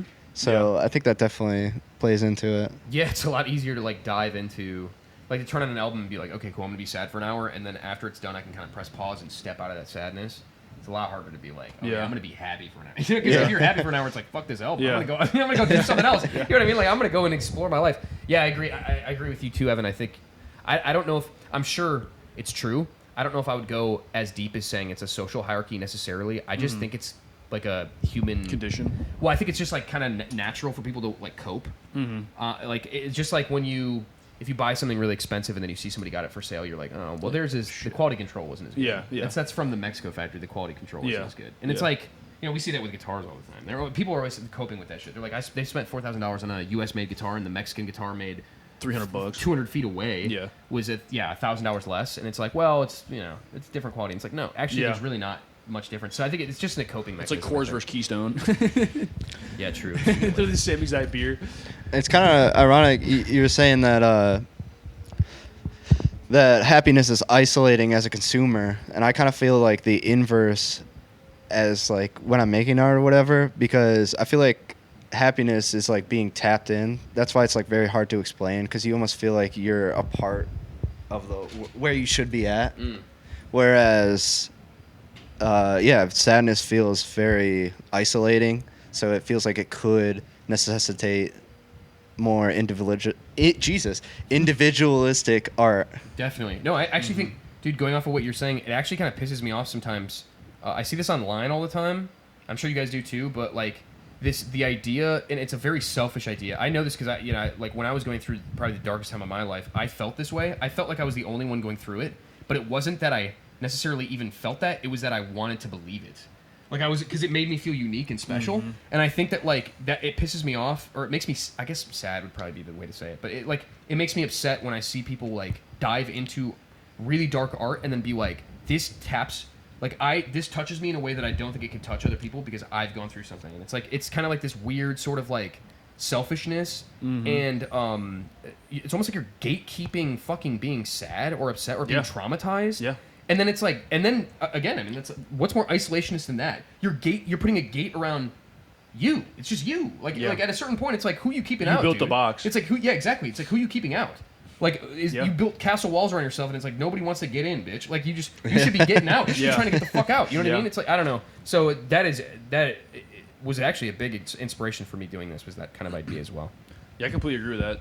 You see that all the time. I mean, we have a friend like that where it's like you're almost like addicted to being sad in that state of sadness. It's literally like an addiction. Oh, definitely. And shit, I forgot the other thing I was about to say about that. Fuck. I guess if you have something to say, I guess you want to say what I think about it. There's something else I wanted to add to that. No, I'm chilling. Shit, you can put me on the spot? I'm on the clock now? Shit, I don't remember what the fuck I was about to say. No, I can talk a little more. I was thinking when you brought this up in the text about when I was like my most depressed and how good of an artist I was. And really, I was just like probably abusing substances too much, so it just made me like the shittiest artist I had ever been. Dude, you're so right. I actually forgot I wrote that down in my notes too, dude, because I wrote down, I was like, I did the same thing. I was like thinking back, and I was like, dude, when was I the most depressed? And it was like, okay, I was, not to dox myself, but like I was living downtown. I was like an alcoholic. I was addicted to weed, and it's like, oh yeah. Then I listened to the music I made, and I was like, this is the fucking worst music ever. Like, it's terrible. Yeah. I think I'm making I'm in a much happier place, and I feel like I'm making better art now. Yeah, I feel like I make better sad songs when I'm happy. Yeah. It's almost you like can kind of look out of it. It's almost like, I don't know, like sadness feels like the default state of mankind almost. In order to become happy, you have to basically just eliminate the sadness. Yeah. It's like you have to like wage war against the sadness to become happy. Yeah. Like it's not like something that can just like pop up onto your lap. You have to physically go out and destroy the sadness creeping up in your life and whatever it may be, whatever sources it may be coming from. But I'm not gonna take it too far because sometimes people like fucking cut out friends and shit over like the simplest shit because they're like, oh, they're fucking making me sad and depressed and I can't have that. It's like, I'm gonna cut them out of my life. It's family members too is even worse. It's like, shut the fuck up, dude. Like that's ridiculous. Yeah. Like you maybe need to reanalyze like what you're going through and like what the actual source is here. Yeah. But I guess I remember what I was gonna say. It was this is like proper. This is from our friend how I heard this, but like proper military protocol like when it comes to like dealing with like depression and shit. Like as an administrator or like a whatever you're like doing to help, like help. I can't remember what they're called, but the proper protocol is to basically say like I don't relate to you. Like basically keep them in their box saying I cannot relate your pains and struggles you're going through because that's the way you give them their therapy and you heal them, which I don't know if I agree with. Like I don't think I do at all. That's really like interesting. I think being able to relate to people's struggles is like the greatest way to honestly form friendships. Even like going through shared struggles together is like the number one way to like have a core fundamental innate friendship with a human being. It's just going through shared struggle. So I don't think I really agree with that. I think it is a self-sabotaging mindset to, like you're talking about, locking yourself in that box. I think you should be relating to other people's struggles and sufferings. I think you should. I think it makes you human. That's good. Yeah. So I don't know. Yeah, definitely like a complex thing to balance. It's all about balance at the end. It is. Yeah. Yeah, maybe you think we can't tackle it on Midwestern Propaganda? You don't think I know your pains? I think we can. We can dude. figure this shit out. Yeah. We But we already solved Palestine, Israel. Yeah. We solved Ukraine, Yeah. Russia. What else can we do? We can solve depression. We can solve darkness in the world. Do it. Be a beacon of positivity. This podcast has been nothing but positive since its inception. The key to solving problems is just embrace delusion. Yeah. Just become ignorant, and all of a sudden you're happy, bro. It really is. Like, just excellent. become ignorant. So. Okay, should we take a break, guys? You think? Yeah, Yeah. I think we hit it pretty good. All right, cool. We'll come back in a minute. Awesome. See you soon. Nice. That's weird. I don't see those two things meshing at all. Was Hitler like religious?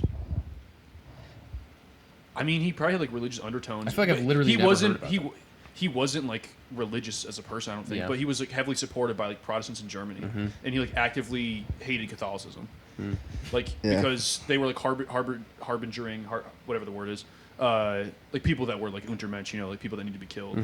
I think they were were opposed to that. outwardly like Christian, Catholic, Protestant, but they were like inwardly like you hear a lot of stuff about paganism and stuff like Yeah. that. Yeah. So That's what it seems like. It's very Most interesting. paganism, yeah. I mean, you can look at like an election map of like Germany in like 1939 for the chancellor election. It's like literally matches exactly the demographics of Protestant Christianity and like Catholic Christianity. Oh, really? It's like freaky, actually. It's like actually kind of scary. I guess now that I think about it, they had to be religious because they were like trying to find the depths of. They were trying to find like gates. They're trying to find a hell and Gartha. shit. Yeah, they were like. Well, they were Yeah. like trying to get to hell. Did you say Wigartha? Wigartha. Yeah, that's where I grew up, dude. That's Basically. I mean, Yeah. they really were. where I grew up. Yeah, that's actually true. It is. Alright. I think this is a Norse thing. I don't know. Yeah, good. All right, welcome back, everybody. We are in the midst of an important intellectual. We're so discussion here. We have to interrupt, though, of course, because we have to jump into over under. Oh hell no! Yeah. Stop talking about smart things. Yeah, Let's talk about shit. dumb No, we dumb. gotta get dumb. dum dum. Give me gum gum. Over under. What's wow. All right, our Asses. first one is asses, mules. Yo, mules are the shit. I'll go ahead. All right. You go. Mad I'll allow it. underrated. I think mules are cool as shit, dude. I think they're really cool. Although I do think the idea of crossbreeding is a little bit unethical from like a historical standpoint. But who cares? Is that I a think mule or is it a donkey? I can't tell. It looks like a. It looks like a mule. Yeah, it looks like, like a mule mix. to me. I looked up mule, no copyright. It That's was what a I mule. do Okay, for it was a all of mule. our Okay. photos. I I don't would know if say it was it's a a donkey mule. or a mule. Okay. I love mules. I almost had a mule one time. A dude I was landscaping for. I would go every single time I would go to his place. It was like a ranch, and the dude lived in Texas, but he would come up to Michigan in the summer.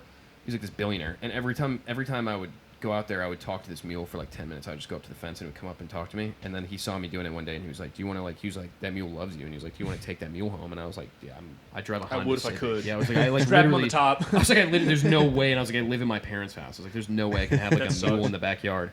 But Was yeah, he willing to sell or just give it to you? he was selling the whole ranch, I guess. Is what Bro, he how told me. much? You should have sent it my way. The ranch? Yeah, buy the whole fucking thing. The thing was like probably $4 million, at least.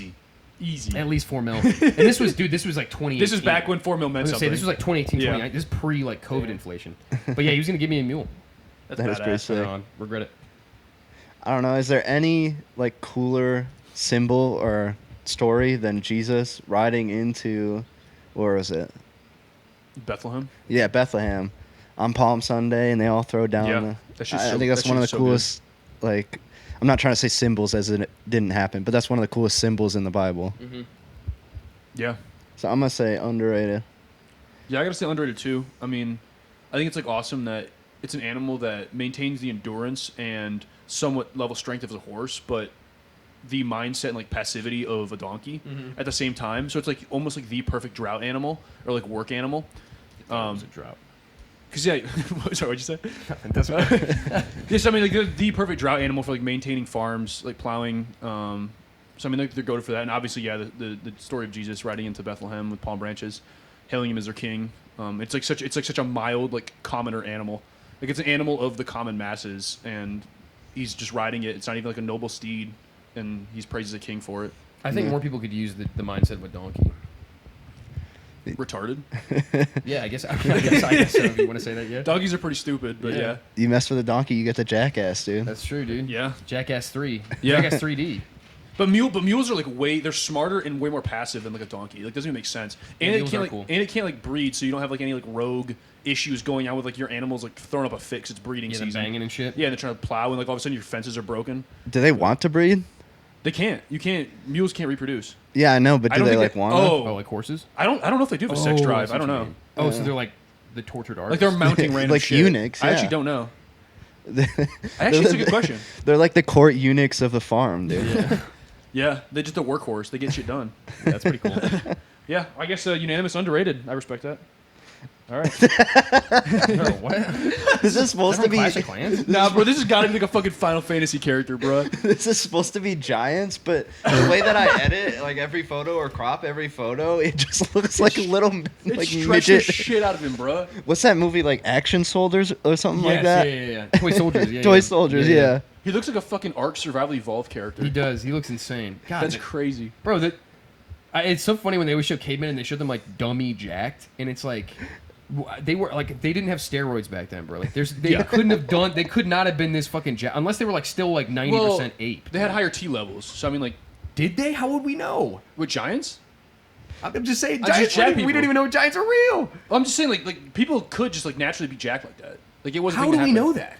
Because you can. It was like pictures of them before steroids existed. Pictures like they had like a Kodak back In then. like the 1800s. Yeah, there's like photos of jacked people who like didn't have. It's like a condition, it's like a genetic condition you can have, and it just makes you jacked. Like Without but- steroids. Yeah, I would have to see like depending on how jacked they are. The Hugh Jackman Not syndrome. that big, but like I think but he's too vascular. Here's a little thing though, Evan, about that too. Going back into it's easy to look back at old pictures of like bodybuilders and say how jacked they were. They were probably like 5'2" or 5'3". And if you're like 5'3", like Jeff Nippert height, you can look like you're just ginormous. Yeah. Like you look like you Yeah. hold 160 pounds and it looks like 400 pounds. Yeah. Like you look ginormous. The proportions, yeah. But like when they show cavemen and shit, they're like 6'4" and they're like 500 pounds. like and made a muscle. Yeah, it's insane. From the land down under. Yeah, dude, I've never Yeah. been down under. It's a type of fantasy thing, dude. What, Yeah, but what kind of is fantasies this, you by the way? work What are with? we It is. so It is wondering? giants. Sorry. Oh, Giants. Okay, Evan, you start. I think kind of overrated. But okay, just like pop culture. I mean, I guess it's anything. I think Yeah. pop culturally giants are underrated, but like, I feel like giants in those stories are just like stupid as hell. They're like dumb. Like But they- they're easily like manipulated and overpowered and killed That's in like all the sad. stories. I mean, like David took out Goliath with a single rock, so it's like I don't know. Yeah, he might. Do you know what's sad about that too? If imagine if Goliath was like he had Down syndrome. Dude, we talked about this. Oh, yeah, we have talked about We've this. talked about this. Yeah, it's like I'm a firm believer. That I think like what are the Nephilim? I think they're just like retarded. Like I think they probably were kind of illiterate. Do you think were they were just massive. real? I don't know. There's too many stories from too many different sources that talk about the same like race of like large people for me to like kind of like believe. Yeah, it. but don't you think it could have just been like I don't know somebody from Sweden or some shit? You know what I Yeah, mean? Like, they it were could've just talking been, about like- Vikings. Yeah, they could have just been talking about like Norse. Well, I don't think there were any like trade routes at the time like going to that part of the world. Well, nobody historically knows how long Vikings were like traveling down the coast. They have no idea because a lot of the Vikings were not even doing. They This is weren't like the passing. PCs, dude. Like, No, I know, but I'm saying like Vikings were not like passing down. Like they didn't like record any of this. yeah. And there were stories of them like traveling for years. So who knows? I don't know. I'm not Didn't saying they, it didn't was they like that say far heights? back, Like 9 foot and shit, like 10 foot. yeah, but imagine being like 4 foot and seeing somebody who's 6'2" for the first Well, yeah, that's time. like a Roman engaging with the barbarians for the first time. That's what I'm saying. It's So- like they thought they were, and also like people exaggerate, dude. Imagine Yeah. if I lost a battle, bro, and I came home, I'd be like, you should have seen those motherfuckers. Like they were fucking 20 feet high. I they're would have been e- like, and they were jacked. Yeah. And they had the huge dongs, and we were just outmatched. And it's like, but then they just lost. You know what I Yeah. mean? That's what I would say. Well, the thing is, I mean, but look at dinosaurs though. It's like there's clearly animals that existed. There's something called gigantism, so I think that applied to humans too at some point. Dinosaurs? So dinosaurs are massive. They're just big birds, right? They're just Sure. massive. So it's like gigantism was like a very real thing during like a period of Earth's history. Why do So you think? Why do I think? I think it has to do with like the level of like atmospheric like carbons, oxygens, like the ratio, the mix up. Also, plant life due to the fact that the soil was like completely different. The compounds in the soil pH. were completely different. Well, what do you think? We still have like big ass whales and shit now. Yeah. So the thing is, everything gigantic now lives in the octopus ocean. and squid. Yeah. And I think it entirely had to do with climate, and I think it just plants got big, animals got big. It's like if the plants get big, animals get big. You know, it's like that sort of thing. Really? Dick and balls. Yeah, well, that's like the biology of it. And so, I mean, if you believe in gigantism, like animals in the past were actually bigger, like dinosaurs were real and I don't shit. know if I believe that. I think, well, yeah, it's fine. You could probably make a solid argument, but I think at some point it probably applied to humans too. So I don't know, dude. Isn't there a rumor that they like ran into like Nephilim in Iraq? Yeah, yeah. Like there's like so many stories of like that part of the world, like the Navy the SEALs? Fertile Crescent part of the world, just like having like giants dwelling in them. Osama bin I honestly, Laden? I believe it. Like I mean, I believe in like a higher power. I believe in God. Like I think at some point during creation, like these entities like came to Earth. Osama bin Laden, he came out of his cave. The Charlie, SEALs what do you came up to his cave and they're like, "Osama, we're here for you." And he came out and he was like, he like crossed his arms and he was like, "You got to get past my boys." yeah. Yeah, dumb and dipshit. Dum. Yeah, and they were like, doing and he walked out fucking ginormous. Yeah. They're Didn't just they- like, I will not bow. I'm fucking fighting Yeah, they're Nephilim. benching. Yeah, they're like, holy shit. They're like, well, we brought Master Chief. Master Chief fucking comes in the. That would be really cool. I would watch that. That would be awesome. Didn't they say they caught Osama bin Laden? Like, wasn't he watching like Seinfeld when he died or some shit? Yeah, like a Coke machine and was watching Seinfeld. Is that true? Yeah, Yeah. Hannah Montana on the Bro, he's a laptop. fucking CIA plant. Of Oh, course it what was true. a The dude was freak. born in America. Yeah, that's true. Please, Donald They're Trump, probably spare like, me. yeah, we need to study this. We should. I mean, I think people have. Yeah. Yeah. People who do study Yeah, he was Dead. like, he was like, what is the peak? He went to his like advisor and he was like, what is the peak of Western culture? And they were like, Hannah Montana. Hannah Montana, the Literally. second season, Hannah Montana. Yeah. It's better than the first one. Well, the dude was like, he could speak like 5 languages, including English. Really? Yeah. He He was like a very could he speak educated giant? person. He could not speak Nephilim. Ubo daba, dum dum, gimme gum gum. Dude, that's what undid him, dude. He couldn't get the Nephilim to side with The the Nephilim took him out. Yeah, the Nephilim. The The Nephilim infidels. sold him out. The Nephilim were like, we have information. They met in disguise. They met that one CIA guy, John Kirikow or whatever. That Yeah, dude. They met him in like a cafe. Yeah. No. In like a massive suit. He was They were like a big arm Yeah, they were like, attachment. we have information. It was like a USB stick, and it was Osama bin Laden's hideout. It was just like giants with like huge dicks. yeah, it's that picture of the dude with the dog Yeah, hanging. they go home and open it up. It's just a massive picture of that dick. Yeah, that's crazy. just giant porn. Yeah. He's like, I gave you the wrong tape. It was like, Shit, my bad. it was him banging like the giant version of Kim Kardashian or something. It was like the same, the sex tape, the Ray J sex tape. Okay, now I take it back. Giants are mad underrated, bro. Yeah, yeah. I forgot about giant women. I'm gonna bust. Yeah, I think they're overrated. Yeah. So I just recently saw the Odyssey too, and Oh, there's a nice. part where I think you've seen it twice? no, I've seen it once. Oh, oh, you just saw. I saw it over the Wait, weekend. we saw Odyssey 2? I thought they just dropped the first one. yeah, well, yeah. Wait till you guys see this shit. Holy shit. But there's like a part. It's like the second like misadventure they have, and they just get like railed by giants. And all I could think about was like, Fourth pause. nah, dude. Nah, dude. They it was actually good. get railed? Oh, hell A couple. Well, I haven't seen Oh, Odyssey, hell so no. I know the lore though. I know there's a Yeah. giant that rails him. He goes a little bit off the script, Oh, off shit. the He Homer uses- script. He improv. He uses Marges, yeah. But improv. Shit.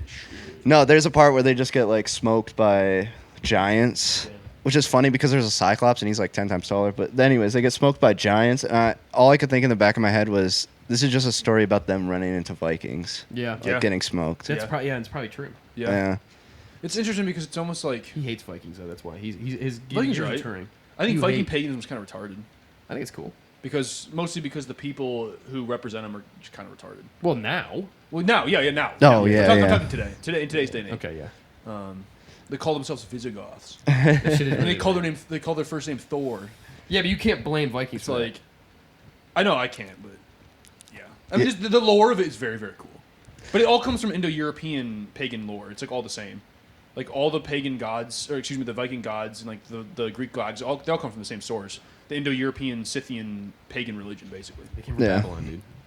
I don't even know. I don't think Scythians came from Babylon. I mean, biblically speaking, all the people of the world came from Babylon. Technically, That's not true. According to the Bible. No, The Tower of that's not Babel. I mean. Babylon. Sorry, not Babylon. The Tower of Babel. They came from Eden, which is the Tigris and Euphrates in Saudi Arabia, going down the peninsula. But the there. Tower That's of actually Babel where is like humanity that's started. the like cultural. That's where that's the humanity split up. Yeah, that's what I'm saying. Yeah. Okay. So they all came from the Tower of Babel, Yeah. is what I meant. The languages and the religions. Everything, yeah, everybody. Okay. That's what they say. All right. Biblically speaking, that's what they say. Okay. I don't believe it, but that's Okay. what they say. Okay. What do you think about giants? What do I think about giants? I don't think they exist. I don't think they've ever existed. So they have to be overrated then, right? I think people. Yeah, sure. I But think what I about think the people lore? just the Lord. like in like pop culture, like does that have any? It's kind of mid, honestly. I prefer like a Sasquatch or something. Like if we're talking about like cryptids, bro, there's so many I prefer more than that. The giant Skyrim, the first enemy you face that you run into and just fucking smokes you. Yeah. And I don't think Skyrim's that great of a game, but it's fucking iconic as hell. I guess. Yeah, I mean, giants are okay. I don't really care about them as far as like I've never been interested in them personally. They're Yeah. just big dudes. It's like lame Yeah. as hell. It's like a pygmy. Pygmies don't interest me either. It's like a small dude. It's like why would I give a I think shit? pygmies are cool It's as just a fuck. dude, Beetlejuice is cool as fuck, bro. I guess. He's so fucking cool. Leprechauns, kind of cool. Leprechauns are cool because they're like alcoholics and they're Irish. Yeah, they're tricky. Yeah, tricky they're little tricky. bastards. Well, they're alcoholics because they're Irish. I want to. Yeah, yeah. I was gonna say It has nothing to do that's with why I was the- laughing. yeah, at yeah, it. yeah. There's no they're mutually All right, intelligible. go to the next. So okay, so giants gay as hell. Radio, Radio Gaga. not the movie. Radio. The movie's I good. think Cramer, you're up. Radio, I like listening to the radio. It's kind of the same concept as playlists. Like, I think about when I'm in the car and I do have the radio on and they like play a song that I could have played at any moment on Spotify, and I just get like super excited because they played it. But radios themselves, I think they're kind of overrated. And at one point, I wanted to like get into like fixing radios because they have relatively simple circuitry, but That's cool. I don't know. It's also kind of like an autistic like 60-year-old thing to do. That's cool though. Yeah, it is Yeah, cool. it is It's cool to do it in your 20s. Yeah. Yeah, in your 60s. I'll invent like a better radio, a louder radio, Yeah, dude. a weightier. Louder radio. Turns up to volume 11. But all the pictures I like looked up for this were boom boxes, so I had to find a classic radio here. The So radio's I'll so say cool. I'll actually say solidly radio. Yeah, it's pretty dope. I think radios are underrated. I mean, I think radio stations are underrated. I love listening to the radio. I listen to it all the time. I listen to it in the house. I like the concept of not. It's like you said. I like the concept of not having control of my music Yep. because it forces me to find value in the stuff that I usually wouldn't. So it's like of course it's repetitive and it's annoying, but like when you hit that like a gem in there, you're like, dude, it makes it feel so much bigger than. Yeah. It reminds me of being a kid and like when you scroll through your parents' like DVD collection, you're like, oh, ass, and then you find like You find it. Braveheart, and you're like, You oh find it. my Yeah. god, yeah, you know what I mean? It's like blows your mind. Yep. So I think it's cool. Yeah, I completely agree. It's like everyone who listens to music these days is probably 90% of the time doing it through customized playlists that they've made themselves. They know what's coming up, they know what's in it, and a lot of times these algorithms are like very dookie at shuffling. But when you get like an actual human, basically mixing your radio for you, like a DJ or whatever, mixing the radio, what's coming up, it's like a huge surprise every time you get it. It feels like fresh and new every single time. That's the thing I hate most actually about like Spotify is everything just feels dull because I've curated this myself. I know what's coming in this playlist. It just Yeah. doesn't feel as exciting, and it's exactly what you both just said. Plus, I think the ability to like share just like a conversation or like anything like over the radio like through space is like so cool to me. It is like cool. like you have like a walkie-talkie but like long range. Yeah, we take it for with granted. radio, and it's like you can communicate with people like that shit over radio. It's cool. And that's like how everything was communicated, and it led into Morse code and shit too. That's literally just radio waves sent out. So it's like I think radio's mad underrated. I think has its very important place in history, and also like aesthetically they're like very cool looking. I would love to see it make So- a comeback like Vinyl has. Yeah. But you'd have to have like good, like really badass radio DJ. Shout out to, I can dox him because he's famous, I guess. Dana Harvey, the local pop station goat. Nah, bro, Cool 101's the way to go. The Cool 101 is good.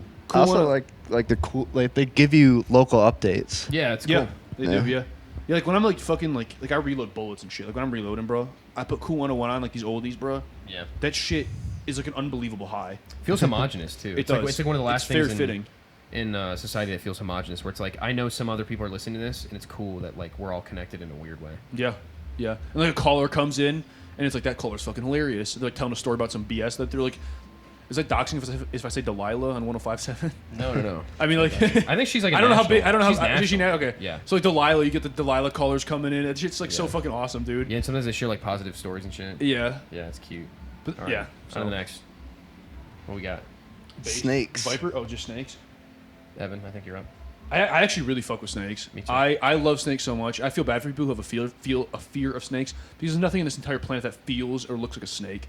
It's like extremely unique creatures, and we've been blessed here in Michigan. Most of the snake creatures we have are like non-venomous and very Yeah. passive. So like I'm mowing the lawn, I see a garter snake, I'm out there just grabbing that bitch, and I'm just like petting it a little bit, and then I'll just like let it go in the woods. Like I love snakes. They're so cool looking. I don't know. They don't look evil to me at all, bro. I know, neither to me, dude. And I feel it makes me feel bad because like the Bible story like shits on snakes I by was just gonna say condemning Lucifer to be a snake essentially. Like, that kind of bums me out because I think snakes are awesome. I don't think there's any evil connotation associated with snakes. How much do you think that like So- permeates into modern? I honestly perception? think quite a bit. I do too, actually. I think it's quite a I bit. think it's probably the main reason that people hate snakes as much Yeah. as they do. Yeah. 4,000 or 4 million years later, you guys are being tricked by the same snake, dude. Dude. We're in the garden. We never left the garden. Yeah. Fuck. We told us to eat the apple. Eat this apple, she said. If a snake talked to me, I would eat. I would do whatever the fuck he said. If we're being real. Yeah. Like if a snake told me like, smoke that cigarette, You smoke. I'd be like, bitch, I already smoked 4. I would just. You I'd want be one? Like, yeah, I'd be like, Yeah, you want one, buddy? yeah, me and the snake would be smoking, but yeah. Their no, eyes are so cool, dude. Look at those cool, dude. eyes, Snakes bro. are cool. I really like snakes too. They're so awesome. We have a buddy who hates snakes, and it's. I get it. I don't like spiders that much. To me, snakes look extremely normal. Spiders look very abnormal to me. same Spider to me. just having like more than 6 legs. There's just something wrong with Dude, it. here's my problem with this is my thing. Snakes consume their prey whole, which to me is actually sort of a weirdly, I wouldn't say humane way because sometimes they're alive, but most of the time they're not. Kind of a humane way to eat, as far as like animals go. Whereas spiders, what they do is they paralyze you, stick you in a web, and then suck your insides out while you're stuck. That's Yeah. like despicably fucked. Like that's crazy. Yeah. So to me, spiders will always be worse than snakes. I don't know. I'm complete opposite. I Really? don't mind spiders at all. I kill them with my hands. Whatever. Snakes. When I was a young kid, once again, young kid. Yeah. I was 23. When he was Yeah. legit. Young Yeah. kid. When like 3 years ago. No, my dad like cut the head off a snake with a shovel. And we watched it like slither at least 500 feet, Yeah. like back to the woods That's so without a crazy. head, Yeah. and that was kind of Like like chicken. terrifying. Yeah. I Yeah. bet. So that always sticks and that permeates my brain. So that's overrated. Yeah, Damn. I can do like the weird thing. I can do like furry spiders. Huh? Like I can do tarantulas. I can do furry paws. That was like chill, furry bud. spiders, I don't mind as much. The problem with me is like the glassy exoskeleton. milky That's what one. freaks me out. Milky no, ones. yeah. Like I don't when they're covered in fur like tarantulas, I don't mind that as much. I've told Also, like the Chris- underside of a spider is the grossest looking thing on the planet. I've told like Chris where all this, the legs the connect bigger to the is spider, the endless. less I'm afraid of it. I actually, bigger, yeah, I the like bigger. it when they're bigger because they're a little bit slower. But like Yeah. small spiders, well, I mean, really tiny spiders I don't give a shit about. But like Yeah. that mid-range spider, that's like this big, or like wolf spiders, or like Wolf spiders. hunter spiders. Like Yeah. these ones, those suck, dude. Yeah. I hate those guys. The jumping spiders are like really fucking cool. Actually, they're Yeah. the really tiny ones that like you can you can watch them and you can like literally see them think. It's the craziest shit ever. They're like literally analyzing how to approach their prey, and they're very moving around meticulously so the prey can't see them. And they're also furry, so I think jumping spiders are awesome. But I Daddy actually long legs. completely I Goated too. long legs. Yeah, they're pretty cool. Daddy long I legs. actually I think I completely disagree with your method of death. I think Oh, you think it's eating worse? I think eating alive is like the worst way to go as a human being. Like I can't think of a worse way to go than being eaten alive and knowing some like disgusting creatures just like fucking dissolving you. Well, Like that's like a fear of mine, But like getting like eaten like Yeah. alive by like a fucking massive creature. and actually, technically, I think the way you die from a snake is that they crush you to death. Yeah. I think Yeah. you get crushed to death by their like their skeleton. So I guess that is horrendous. Well, it but- depends on the type of snake. There's some snakes they're called not conjugators, constrictors. Yeah. Only that type of snake kills you with constriction methods. Well, no, but- I'm talking about once you're swallowed. Oh, just their body like, putting pressure on you. The Well, yeah, you lose pressure oxygen. just breaks your bones. Like, I mean, maybe it doesn't feel too bad, but like to me, like knowing that I'm like being consumed by an animal and getting turned into feces is like fucking gross to me. Really? Yeah. I don't guess know. so. I would just. Yeah, I don't know. Never mind. I don't know. You're right. I guess that sounds horrible. So Is it only in cartoons where you can see like the rat in their body? No, you can do that. you can do no, yeah. Did you take our biology class at all? Any biology? Because our biology teacher would feed mice to the snakes he had, That's disgusting. and you could like see it like move along their bodies, and you Yeah. could see like, oh, this one had like 3 fucking mice in it. Yeah, it's pretty crazy. They're like, I think they can contort their body like the most out of like any creature, as far as like expanding stomachs and everything like that. I only remember the tortoises having sex. That's Yeah. tortoises are fucking awesome. But yeah, but did we all say? Yeah. You said underrated. Yeah. You said Yeah. overrated, Yeah. Cramer. Yeah. Underrated. Okay. And then for our last one here, we got barbers. Goated. I'm gonna include hairdressers in this as well. I think it's me. I think, dude, this is such a double-edged sword. I think like old school barbers are underrated because it's sad to see them go. But I think the new modern trends of like haircuts and barbers being like $100, $150, and like doing all this bullshit that they do and like house visits and all this stuff, I think is so goofy, dude. I think we literally allowed barbers to just turn haircuts into a luxury product, which is like crazy. Yeah. Because it's a haircut, and it's like I don't know. Just have your sibling do it, bro. Yeah, or like Just have a you know, sister or or like wife, go to a whatever you local do barber it. and pay $20 and like have a little chat and get like kind of like a decent cut, but like and then just Yeah. go home. It's like I don't understand the concept of like going for like, oh, we have like a 2-hour appointment. I give you 16 pictures of reference Yeah. and like you put product in and like all this. It's like, dude, just like I don't know. I think people care too much about their hair, but I don't know. Whatever. So I'd say overrated, I guess technically. Cramer? Yeah, I guess I kind of agree. The hard part for me is that I'm always gonna have a basic haircut. Like I have basic white male hair, and I feel like barbers don't want to cut my hair because they can't upcharge me Yeah. for like doing extras and shit like that. And I'm like, I'm gonna shave myself, blah blah blah. So I have a hard time actually finding people to do my hair. I usually end up going to like Supercuts. I don't even know the Yeah. name of the fucking Great place, Clips, but the most Sport basic Clips, ones is whatever. there. And they hate me there because one time I showed up fucking at 10 minutes before closing. She was vacuuming. Fuck, dude, that's hoed. And I always have like a hard time. Don't get me wrong, I like barbers because I do think your hair changes how you look. But Yeah. this specific one, like I don't know how to talk to them because they're always working on your head and you don't want to move your head, right? Yeah. It's kind of like the same thing as a dentist. Yeah. So I don't want to like fuck with him. So I didn't say anything for like 30 minutes. And then like her coworker came by and she was like, "You guys are like weirdly quiet." And I was like, It's like, well, now I'm awkward as shit. I mean, more awkward. "Well, You're like this guy's a serial killer. yeah, I could have talked. Jeffrey Dahmer, motherfucker. I could have said something if you wanted. I just didn't want to fuck my haircut Yeah. up." The Yeah. conversation is honestly the hardest part about, like, for me having haircuts. It's like having a job almost. It's like your job is to cut my hair. Like I'm not necessarily here to socialize with you. And it's like, what the fuck do I even talk with you about? Generally, I think barbers and like they're pretty good at Yeah. making conversation though. They deal with so many people. They're generally very very good at having an intriguing conversation. So it's usually not too big of a deal. But Dude, that's how I felt with getting tattoos. Is Yeah, like even you're longer. sitting there for like an hour and a half, yeah, and that's why I love the guy who did like almost all my tattoos, the guy in Austin, because I remember the first time I was there and I was like, hey man, like honestly, like I don't really know like what to talk about. And he's like, dude, I don't give a fuck. He was like, this dude was fully tatted, like his full body was tatted. He was shaved head, he was just Yep. full tatted. And he was like, dude, I don't care. He was like, you can do whatever you want to do. And he just didn't say anything. And so from that point on, like I got like 14 tattoos of that guy. It was just like, we didn't say anything to each other basically. And I like love that. I really appreciate that because I enjoy doing that. Also, like with a tattoo, you're in pain. So it's like this weird thing. It's like a dentist on steroids because it's like you're like sitting there and this dude's like digging into your skin and you're like trying to do small talk. It's just like a weird concept. yeah. So I like it when I don't have to talk. Yeah, I think like the old school like barber parlors are like really really cool. There's It's one sad to here. see them go. Yeah, Yeah. but I'm gonna have to say like overrated as well. I mean, I just have my sister cut my hair. It's free. She enjoys doing it. Yeah. My niece and nephew like watching me get my hair cut. It's just like a fun little experience. I guess I don't know. And Yeah. I cut my hair like fucking twice a year, or get my hair cut twice a year. It's like Mhm. I wait for it to get real long, then I just cut it, and then down real low, maybe even a buzz, and then just wait. So no need for all the extra bullshit. Like another visceral memory from my childhood, my young childhood, is when my mom brought me to, I believe it's a wide chain, Jude's Barbershop. And after I got my hair cut there, I like got explicitly angry with her. And I was like, never, because I was like 4th grade. I was like, never bring me there again. I do not want to go with my mom to a place where there's naked posters of women. And Jude's has that? Yeah. I've been to Jude's. I swear I haven't seen any of that. Well, they might not have been naked, but they're definitely like Scantily pinup, clad, you know, yeah. like Sports Illustrated stuff like Yeah, that. that's true. And I was like, never bring me there again, and she never did. Dang.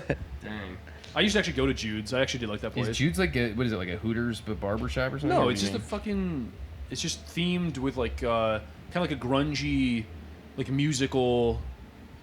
Like maybe it's wallpaper. I don't know. It's just like just a bunch of like pop culture shit. Oh shit. Yeah. So it includes like magazine models, Oh, like, okay. all that sort of shit, and like artists and like fucking Muhammad Ali, like shit like that. You know. It might have changed over the last 10 It years. maybe I don't know. It's definitely not like a Hooters. Because like Sports Clips also used Yeah. to do like the massage, and I would just be like 5th grade, like so awkward. I would Bro, be like, I- please I- do not do this. I remember my dad took me to Sports Clips, and I was so like uncomfortable the whole time.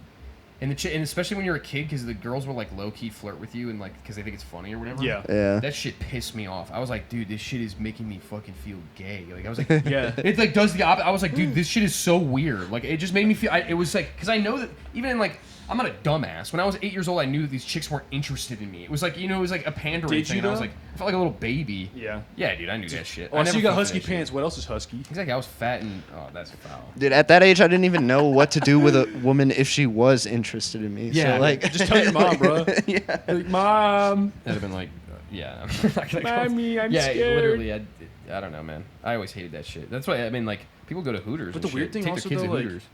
There are like women who are kind of like into that. Like it's a female equivalent of like a pedophile, but not like Well, as far as a a pedophile. pedophile. Well, yeah, but They're it's like called a pedophile, dude. Yes, yeah. It's like not pedophilia, but it's like a female like approach to it is like flirting with young people because it's like Creepy. to them they're like the most important person to this kid's life. Yeah, That's I mean, how it appears to them. It's just creepy. Well, It I is feel creepy. like, honestly, I'll give them a little bit of pass because it is funny because they know that little boys squirm when they Yeah, do that yeah, shit. yeah. So it is kind of Yeah. like that. But Yeah. I mean, like old women do that with like men our age, you know, too. It's just like a thing that like older people do with younger people. I I guess. wish. If I don't anyone know. can, that's crazy. If anyone can get away with it, they will. Is kind of the, I Yeah. think the concept of it. It also 'Cause depends men how you used to do be it. able to get away with it, and now they can't. Man, so can't now get away it's with not. shit anymore. We can have shit in man land. Yeah. I don't know if I die First, on they took that. Detroit from us. Not from that Now I conversation. can't fucking flirt with the underage. Yeah, Jesus Christ, Evan. That's a tough one, dude. That's fucking disgusting. Honestly, though, actually, that brings up something. Chris Hansen, bro. I think Chris Hansen's kind of a fucking freak. I do too. Like, he spent too much time LARPing and like being around like kid figures and like the whole aesthetic of overage dudes talking with underage people. It's like that dude's kind of fucking weird. And I think all those people are. And I think actually I didn't realize this when they first showed the trailer. I thought it was gonna be like a praise movie where they're kind of like glorifying like a throwback thing. I think they're actually gonna be like critiquing Chris Hansen a bit in the new upcoming movie, the Dateline movie. Yeah, I don't know. That's I don't gonna know be- so. I hate that I am intrigued because it's like, why would you make a movie about like a show that just happened when you can like Yeah. watch the show? Yeah, Yeah. literally like fucking 10 years ago, not even. But I do kind of want to like know what it's about. Yeah, I mean Robert Pattinson's like kind of like the goat of like accents, and I think he's gonna be very good in the movie. It is weird. It looks that good. I don't know how I feel about that movie. It's weird to me. I It's just just don't- weird. It feels too soon for me personally. Yeah. Yeah. It's also Well- very. I feel like historically speaking, when they make like these movies on people who are still alive, they just hold punches. So it's Yeah. like it's not going to be like a in-depth movie either because Chris Hansen, if there is weird shit, they're not going to talk about it in the movie. Yeah. Yeah, we'll see. I 'Cause he don't. could sue them for well, libel. the new trailer they released, it looked like they're kind of going into like the behind the scenes of like Chris Hansen as a person and like all the shit he was dealing with. I'm sure a little bit, but they're not So, going to. I don't think they're going yeah. to paint him in And any sort of again- negative light. yeah. And so it's like, but It's a I trailer. actually agree with you totally. I get really bad vibes from pretty much all the like. There's a bunch of that's like a growing trend in the internet too, where people are like, "Let's go and beat up pedophiles," and it's like, on the offset, it's like, "Oh yeah, that's really cool," but it's like, I don't know, that shit is weird to me.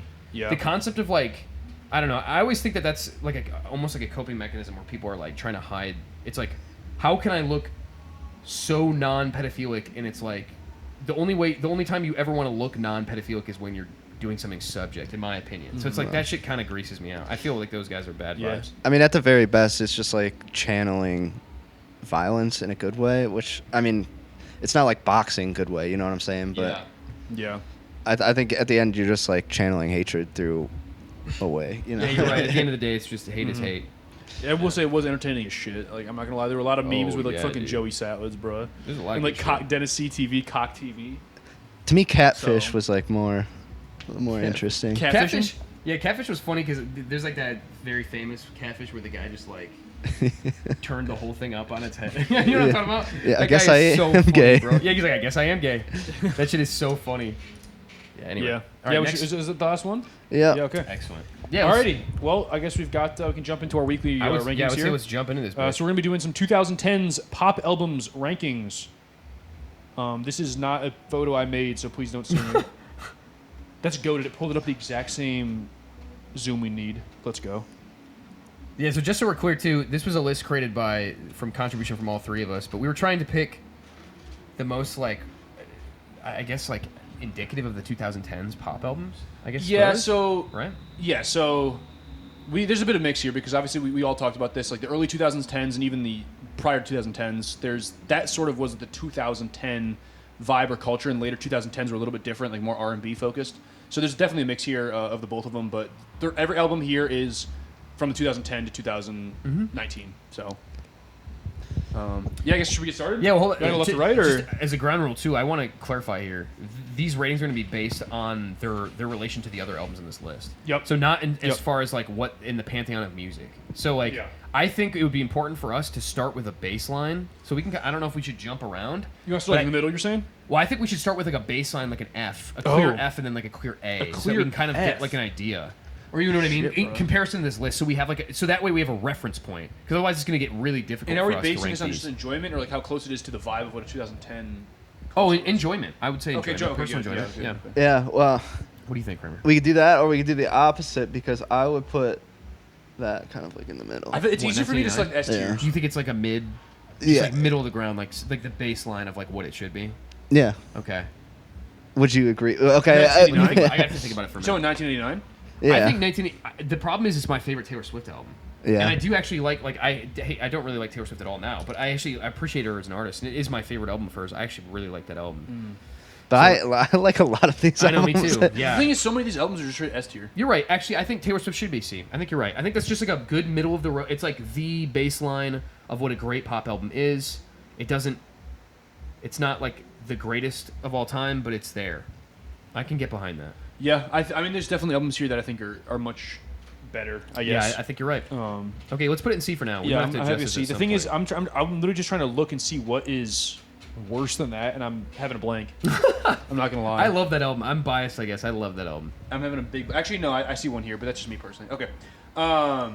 Yeah, I threw in Justin Timberlake 2020 just because I felt we had to include Justin Timberlake. So this was, I think, 2011 when 2020 dropped, and it did have Mirrors in it, which is a very, very good song. Yeah, I'm not gonna lie. I would put. But I think this album should be near the bottom. I would say F. Yeah. As far as So- this list, I think it's looking at it just from its base, it's the weakest album on Yeah. this list. And it pains me to do so. It's just Justin Timberlake had some absolute heaters. It's just before 2010. I was gonna say this is the third or and fourth it's best still a good Justin album. Timberlake album. So it's Yeah. like not even his best album by a long shot, Yeah. in my opinion. This was, yeah. So I'm happy with F tier if you guys are happy with F tier. That's great Yeah. with me. We love you, Justin Timberlake. We're sponsoring. You friend can of the sponsor pod. next episode, friend of the pod. I guess we can keep going on the list. Fuck it. I mean, we're at this point we have like something of a baseline. Yeah. And I think you could make a good range here because I think I would put 21 in S tier. Really? S really? Yeah. Not to me. I was think thinking in comparison B. to this list, I was thinking B. I was thinking A or B. Well, You we gotta got, go A then. What, Rolling in the Deep? What are the other songs on this album?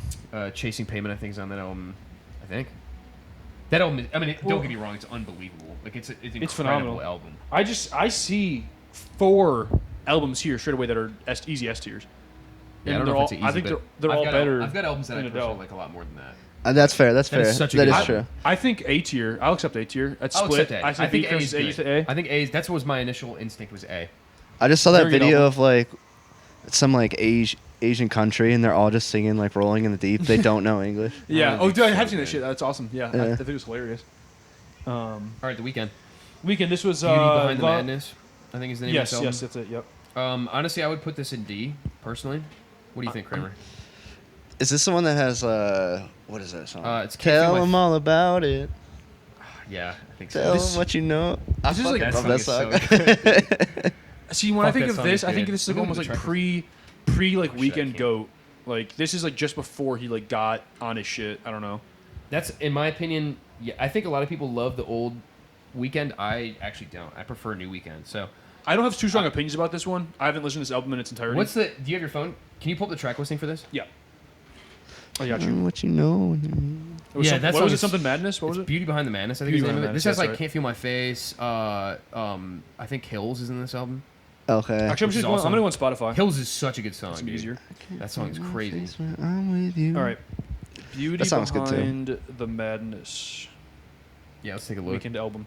All right, we got Real Life, Losers, Tell Your Friends, Often, The Hills, Yep. Acquainted, Can't Feel My Face, Shameless, Earned It, In the Night, As You Are, Dark Times, Prisoner, Angel. Jesus Christ, it's a long album. Yeah, so 14 there's a lot of songs there that I just can't bring up on memory. All Tell right, Your what we're gonna Friends do is is I'm so gonna play good. the whole thing right now. Yeah. We're gonna get back to you. I think it could be a D. I think it could be a C behind Taylor Swift. I don't know. You guys are gonna have to decide this one, I guess.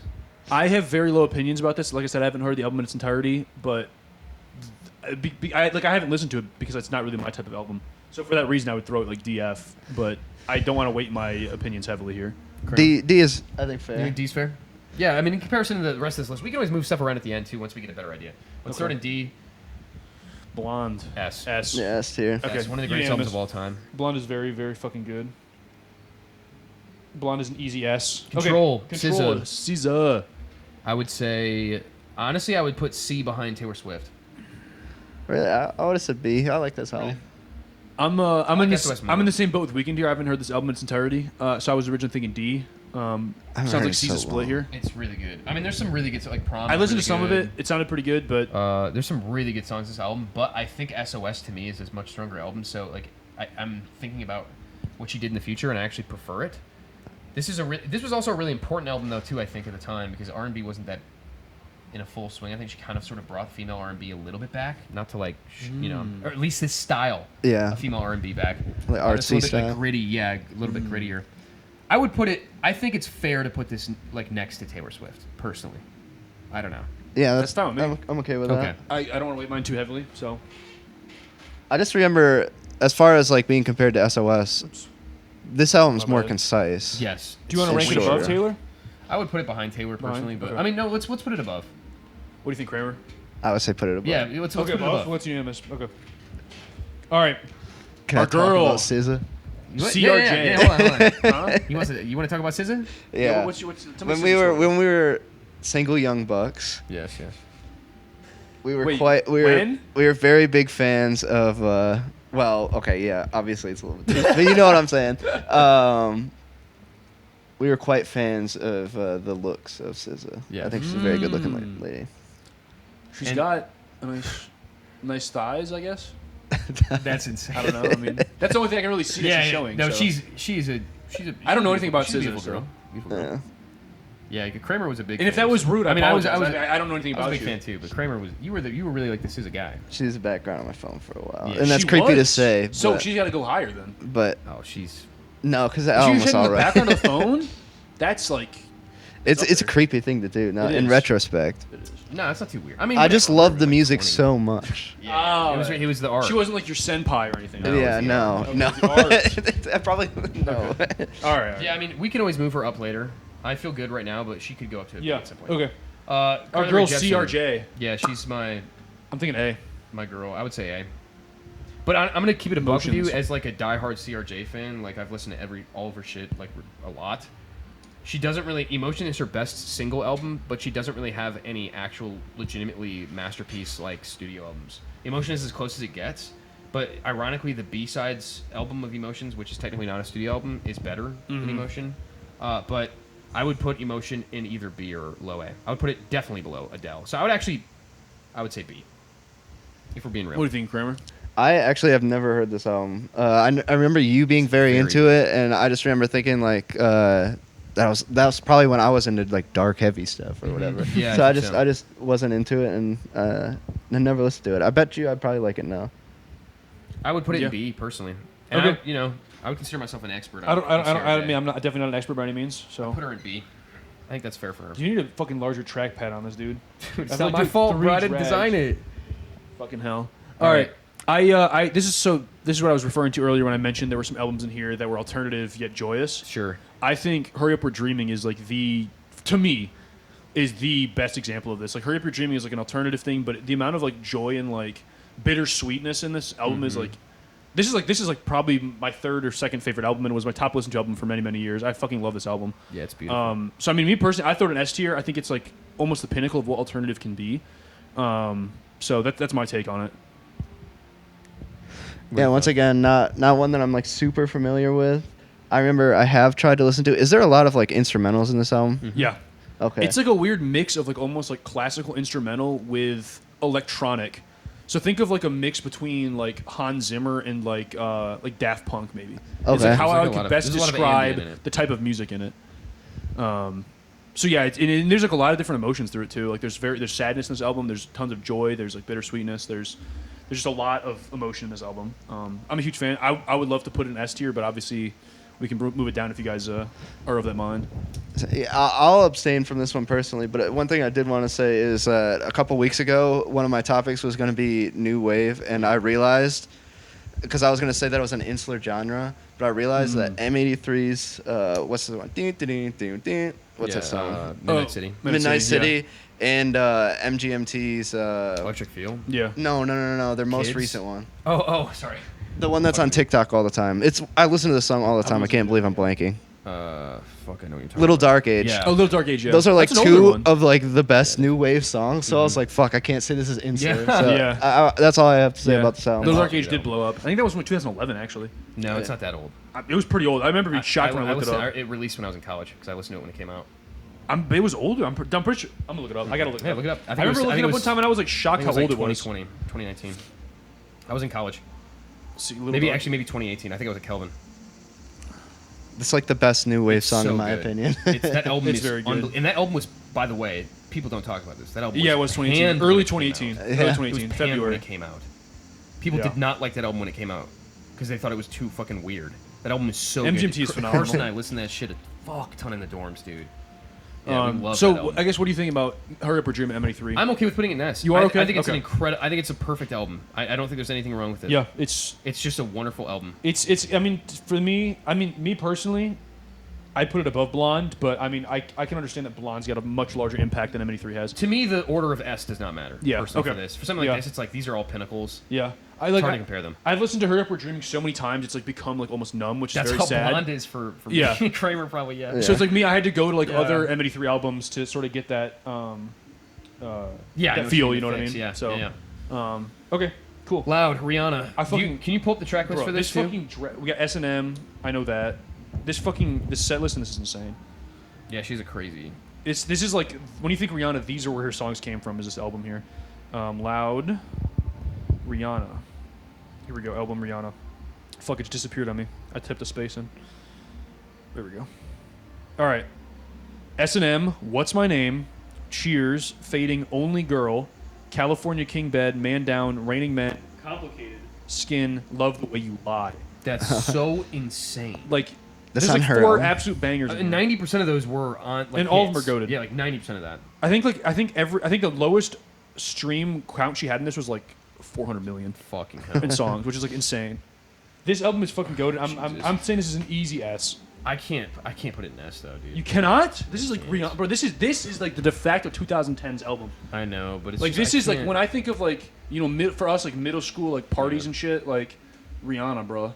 My problem is this. This is always been my. Not, I wouldn't say problem with Rihanna. It's always been my thing with Rihanna is that I don't really like. I can't ever go to Rihanna for like an album experience. I just can't, except for Anti. Anti is Yeah. the only album of hers that I think, and that's why I think It's a people little liked it deeper. so much because Anti was like it actually had like some sort of a narrative, but like Yeah. before that she was basically just making like just incredible songs on incredible pop records. But to me, it's like it can't hit S, just kind of like Adele. Because like to me, in Yeah. my mind, it's like if Loud's S, then I feel like Adele has to be S too. Because it's like same concept to me. It's like I mean, if we look through Adele's track like that listing on there, I'm sure it's like it's just banger after banger, dude. Yeah. I know we are missing I a couple actually would hits. be open to moving Adele up. I'm not gonna lie. Yeah, but that's too many in S, dude. It is. Especially since I think there's 2 here with S. I think so. this is what I think. We have to go off of personal preference right now. And personally, it's like Loud. I'm never gonna put on Loud. You know what I mean? I love Rihanna. I like listening to some of her songs. I'm never gonna put on the album. Yeah, the thing is with this album, it's like a lot of it's like individual songs on it that you would want to play, just the song. That's what I'm saying. But the Like album I'm going is for a what we're night talking drive, about. I want to play like fucking Yeah. S&M, you know what I mean, like shit like that. So I'm fine with A. Yeah, I put it on there. I do think this is a better album than Anti though. I think Anti is almost like too electronic and not enough Rihanna singing. Electronic? I think the background melodies. Really? Of I like, think it's like trap. That's true. It's like a rap album. yeah, but I think there's too much like happening in the music. Like the music's speaking too loud. When I think of Rihanna, I think of her angelic like voice, her like ability to really just like hit phenomenal sounding notes. And I think there's less of that in Anti. And again, it's the theme of the album, so I get it. But Yeah, I think so. me personally, I think of Rihanna. I think more so loud, and I can't remember the other album that came out just after this one. The only problem with Anti is that I feel like the best song is the first song, and then it just kind of Really? You think so? Yeah. It goes downhill.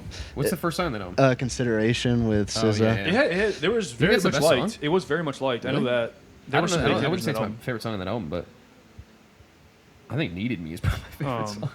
Yeah, I guess we're gonna put my taste. I heard "Work" for the first time. in a Oh, I was long gonna pull time. up the I was Adele. like, this song. The beat is so good though. What? I thought it was. I like that song. Yeah, that song's really good. I don't mind Anti repetition. it's a very good album. I liked Little Pump Fuck, when he dude. came out. I think so. people like it so much because it was her least pop, like it was her least conventional pop album. Bruh, nah, Like, she bro. doesn't- I'm sorry. We got to move Adele up, bro. Adele's got to be S tier. What's the track Yeah, list? read it. Rolling the Deep. Rumor has it. Yeah. Turning Tables. Don't you remember? Set Fire to the Rain. Yeah. He Won't Go. Take It All. I'll Be Waiting. One and Only. Love Song. Someone Like You. It's unbelievable. There's like 4 just straight But up that's S what I'm tier saying. songs. Though. Hold on though, because this is what I'm getting at. This is why we have to be like very specific. I think S should be reserved for albums that we personally are like obsessed with. Okay. And that's what like A to me is. They Yeah. can still be perfect albums, That's but A fine. to me is like Yeah. it has to like we have to reserve that. So that's why like Adele I think and I'm Loud gonna put are fine Rihanna in B it. or A then. The problem A, is it's gotta though, be A, I yeah. feel like I should listen to that know, album when he reads yeah. the track list. Well, Yeah. I mean Adele is. I'm personally speaking, I'd rather put Adele on than like I'm gonna throw on if I'm thinking of like throwing on a record or something. I'm gonna throw on a record of Adele way before I throw on Rihanna Yeah. personally. But Yeah. I'm okay not putting it in S because I think we have another S album. Oh, right easily. here. I think there's 2 S's here. I'm not gonna yeah, I lie. would say there's 2 here. Pure Heroin to me is an S. Yeah. Me personally, I think it's an A, but it's a Understand. goated album. It's a goated album. Lord's awesome. What do you think, Cramer? You decider. I think it's S. I actually bought this CD like when it came out. It's like one of the few albums that I think dropped, and then I went out and bought it when it was like currently dropping. And You I know what I'm have saying? Oh yeah. Yeah, you gave it to me. Yeah. So I bought that in high school, dude. That's so when cool. did this out? 2011. 2011. Yep. Yeah. I remember. All right. Well, I guess 2-1.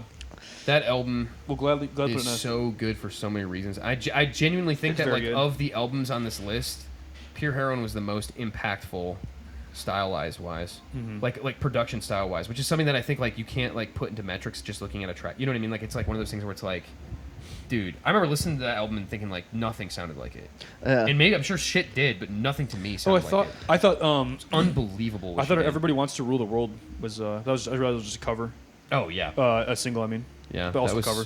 for AC4. Yeah, Unity, bro. That game's goated. yeah. Or AC Unity, yeah, not AC4. Yeah. Yeah. Okay, I'm fine with that. Cool. Yeah. Low key, I think it's an S. S? Yeah. No way. Yeah, bro. This Bieber album, I listened to the entire thing twice today because I forgot how fucking good this album was. I don't know if I can say Bruh. it's S, dude. It's a good album. What was it but called again? Fucking Purpose. Purpose. I'm gonna have to abstain again. Bro, I this- would say this is Bieber's. Bruh. This is Bieber's second best album, but like I think this might be Bieber's best album, I think dude. Swag's his best, bro. Swag is so good. Bro, But this Drewski? fucking shit, bro. Swag is so good. What do you mean? Okay, so we're talking about. Mark my words. I'll show you. What do you mean? Sorry. Love yourself. Company. No pressure. No sense. The feeling. Life is worth living. Where are you now? Children. Purpose. Then you get used to it. We are. Trust. All in it. What do you mean? Acoustic. Yeah, but there was like 18 songs on that, and like 9 of them nobody's ever heard of. Everybody's heard It of them. cannot be S, dude. Bro, this album, bro.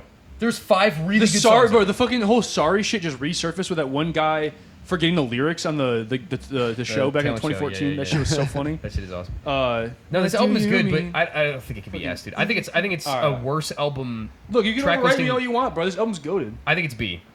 Justin Bieber is I would like put it in B or the C. new Michael Jackson. Actually, you know what? I would put it in C. I would say straight up, I'd put it in C. On Ja? This is Yes, lowest on I can Ja. go is B here. On Ja, dude. I don't think it's better than in 1989. Give Carly Rae some company. You can throw it in B. But look up real quick. Look up because we're looking at track listings that are like elite. Look up 1989, dude. It's unbelievable. Okay. Like, what an insane album. 1989 has shit that's still playing on the radio.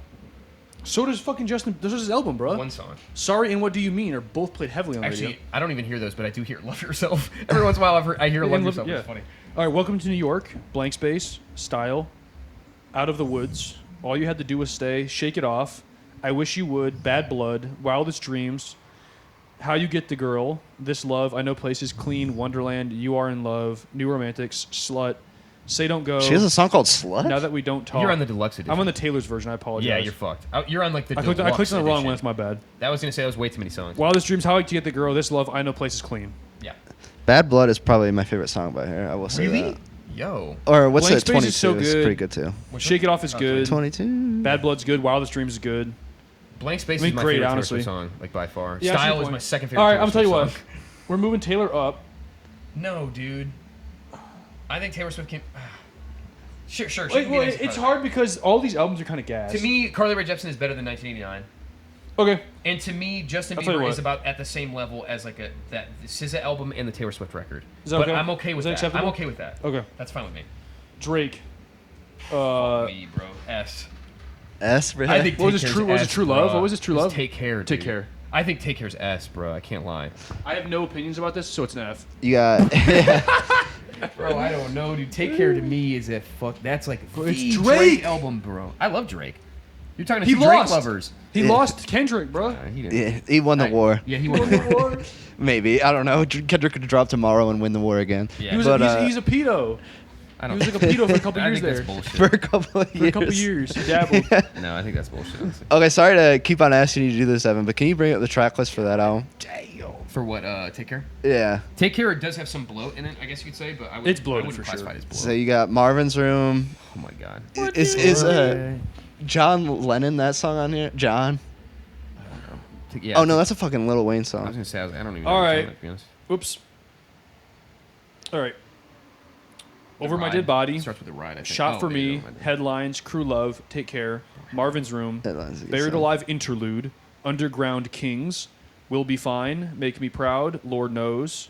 Cameras. Good Ones Go Interlude. Doing It Wrong. The Real Her. Look What You've Done. HYFR. Hell yeah, fucking right. Practice. The Ride. The Motto. Ride, bro. Oh, the motto's good too. Bro. That album is so good. Drake's goated, but I can't spin this album. I'd say put it at A. I can't put it I'm at okay S. with A. I'm I okay with respect A. the I'll take drop out A. S. I respect that. Drake. That is Drake. I think that's Drake's best album, like by a long shot. Really? So good. Shit. Yeah. Drake's best album. I actually like the latter half of his career. So Yes. his best album is either Honestly, never mind. if you're reading this too late. Honestly, that's up there Honestly, for never me. mind. It's probably my second favorite. Well, this isn't in the 2010s, but it might be Iceman. So Really? Yeah. You put Iceman as his top? yeah, I Nah, think you're- so. That's wild. I can get by that. All right. All right, everybody knows Teenage Dreams, goated. It is a product of its time, though. It is no longer very relevant. Yeah, this is a tough I one. thought they were just fucking playing G6. I swear they said popping bottles Sounds in like the. they're playing like Christian All right. rock. This album is. They are tough not to playing me. Christian rock there, bro. The people I I saw know. going to that place. Oh, hell really? no. This one's tough for me because this is probably my favorite. This album's goated. This is probably the album that got me into pop music. My sister had Yes. this on her iPod. The Queen of and Pop. when I was in like 4th or 3rd Katy. grade. Katy Perry, the Queen of Pop.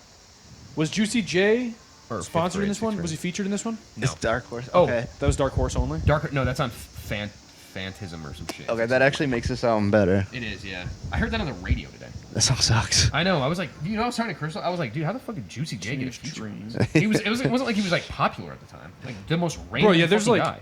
there's like 6 bangers in this. It's unbelievable. This She's has to be S. That, This that has to be album S. front to back is like This elite. has to be S tier. But to or me, A. again, that's the thing though. It's one of those Adele or Rihanna's. But if there was any of these that I would pick, Watch it would this. be Katy Watch Perry to go this. to S. I'm fine with that. That's fine. It would be Katy Perry to go to S. Watch this. Yeah, That's fine. That's fine with me. Watch this. Yes. that one's contentious, but I'll allow it. Yeah, I'm fine with that. Adele I think Adele and Teenage Dream are on par Yeah. as far Yep, as I would say so. they go. But me personally, I lean more so Teenage Dream just because it's such a fucking like iconic part of my life. Middle school. Me too. So. That's such a good album. I think if you're looking at it right now, you got A, which is just like fantastic pop records. Yep. And then the only thing that really distinguishes them in my mind from being S is that these actually like really shaped sound. And I don't think you should be judged on being like progressive or anything like that, but they kind of exist in their own world. Mm-hmm. So That's low key. That would be my argument for Take Care being an S. Not that it's a better album, because it's not track list wise compared to these other A albums, but it did impact rap more than any other rap album from that time, like from that year and that era. That's I can true. see that. Like the rap features. But also, you got to remember, My Beautiful Dark came out the next year. yeah, Or no, sorry, the year before that. My Beautiful Dark came out 2010. So like, if that was on this list, that would be S. You know what I mean? Like I think that's too more bad it impactful. ain't, buddy. That's- I Yeah. know. Too It's bad more it ain't. impactful. I thought about asking for some Kanye on this, but he doesn't count. nah. Yeah. Anyway, I'm cool with this listing though. This is good. And then Yeah. Fantagram, Evan, you take it away. 'Cause Phantogram this Voices. is your album. This is one of my favorite albums as well as Hurry Up We're Dreaming. And I think this is the only album you can make the case for in the alternative scene that is better than Hurry Up We're Dreaming. Really? I think this album is absolutely phenomenal. Me personally, I've liked it more recently just because I've listened to it less than Hurry Up We're Dreaming. For me, this is an easy S. I absolutely love every single song on this list, on the album. And it's got Blackout Days on it, which is fucking really, really surged right now on especially TikTok. Blackout Days is like very much back. So me, that's where I'm coming from. I don't know if you listen to Voices that much. Not in a while. I used to listen to it quite a bit, but I to be honest, I never had the connection to Voices that you did. I didn't either early on. It literally wasn't until like a year or two ago where like I started listening to it again and like really, really connected to me. I preferred the album that was right after this. I the one lived with no, it was Barking before. I Dog lived on it. before. The one on the dog. Barking Dog, it's called. That's my favorite Fantagram song. But I don't. Yeah, this album to me is not. Like honestly, it's not super remarkable to me. It's a but nothing album. You know a little bit more about me. I would put this in like a B, personally, but Yeah. I don't know. I'll leave this up to your discretion. To be honest with you. I mean, my discretion says go S. I can't see. I can't. But you do can't see I that. can't See, do that's that, the thing. no. I can't put it in S. What was after Voices? It was It's the one with like a three. sky save. I 3, think. then Ceremony. Okay. I don't want to be a Fanagram disser now, but I mean to me, Fanagram is Voices and Eyelid Movies, just their first two albums. I haven't listened to much of their shit newer than that at all. I don't know. So What's I don't the know one anything that has about Barking Dog on it? I don't even know. I would know by the album cover. Talking about Howling at the Moon? No, I don't know. Here, let me see it. Howling at the Moon's on this one. I don't know Let me Barking see. Dog. You have to look that I'll up. just have to look at the cover. Every single 3. song in this album yeah, is so 3. good. Barking Dog. It is 3? Okay. That's a really, really good song. Anyway. I mean, I want to go S, but obviously I can acknowledge that this hasn't had the impact for as many people as Hurry Up We're Dreaming has. Kramer, have you heard this album? No, to be honest, Okay. I don't know. I'm sure I've heard Fantagram, but I can't like think of a song. Yeah. It like skirts the line very, very well between before I was talking with Hurry Up We're Dreaming, like the happiness, the sadness, melancholy. There's just a lot of emotion in this album. Yeah. To me, they're very like indicative of like an MGMT or something. They kind of remind me a lot of them. Yeah, the only really like alt pop band that I really listened to was Tame Impala. Yeah. So I Shit, think- that should have been on here too. Actually, Yeah, fuck could've. it, that probably Currents. I would have put him in in F, but yeah, we could have put him on here. Currents, bro. Currents is almost an S. I think Tame Impala's mad overrated, dude. But I think like if you're talking about like alt pop, Tame Impala is more impactful than any other artist in the 2010s. I think he single-handedly shaped I don't know. the future of Tame Impala didn't get it until like 2019. 2016. Currents. 2017 actually. But it took a while for Tame Impala to like catch on. It and then wasn't actually immediate. Rihanna on massive. Anti. I didn't hear anyone talk about Tame Impala at all through high school or college. Well, you weren't. You just must not have been hanging out with I was people that friends were with into you. The music guy, apparently. it. No, I mean Currents was like, dude, it was like I think it might have hit like Billboard #1. Currents was like a massive, massive album. I don't know. The Less I Know the Better was on radio everywhere. I mean, it was like a huge album. Did 89.3? What was it? 89.9? What was the alternative radio we had? 80, I don't know. 89. It was 96.1 when I was a Yeah. kid. 96.1. I can't But that was like oh, alternative rock. Yeah. Like Black Keys. yeah, I mean, they played KGL. Tame Impala, but I think Fanagram had a bigger impact. Dude, I think- Tame Impala, you're smoking crack. Bro, the duo fucking. You're smoking crack, bro. He went on to like produce Travis Scott albums. Or He's produce on Travis yeah, I Scott was gonna say, albums. He's produced on albums. Like, the impact that Kevin Parker and Tame Impala had on music, like, Fanagram is a literal candle to, like, a sun. That's a crazy thing to say. No, dude, I mean, I don't know. I actually think, like, in this situation, like, genuinely, you are too close to the gears with Fanagram. I don't think... Bro, you're the one in the gear. You're making gears. Get You're the crushed gear by the maker, gears. buddy. Buddy, you're the fucking gear maker when it think- comes to music. I think the vast majority of people don't even know who Fanagram is. that's crazy. No, I'm being Out of all the deadass. people in my life that I I've give never- a shit about, they all know about Fanagram. I don't know Fanagram. Damn, Kramer, I'm sorry. I was just talking about me and Jared. It's like Back to the Future. Kramer just like fades away. Yeah. Oh.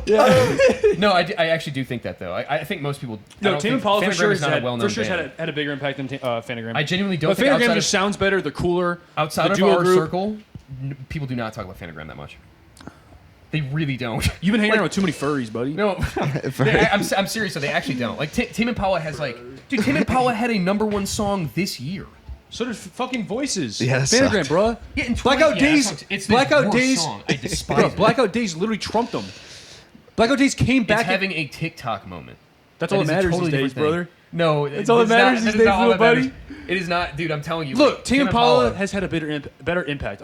Bigger impact. I agree. Way bigger. But Fanagram's so much fucking cooler. I mean, you can say that. That's fine. And they're fucking Tame Impala's way too fucking depressed, sad. Woe is me. No, they're not actually. Kinda. Not really. They kind of are.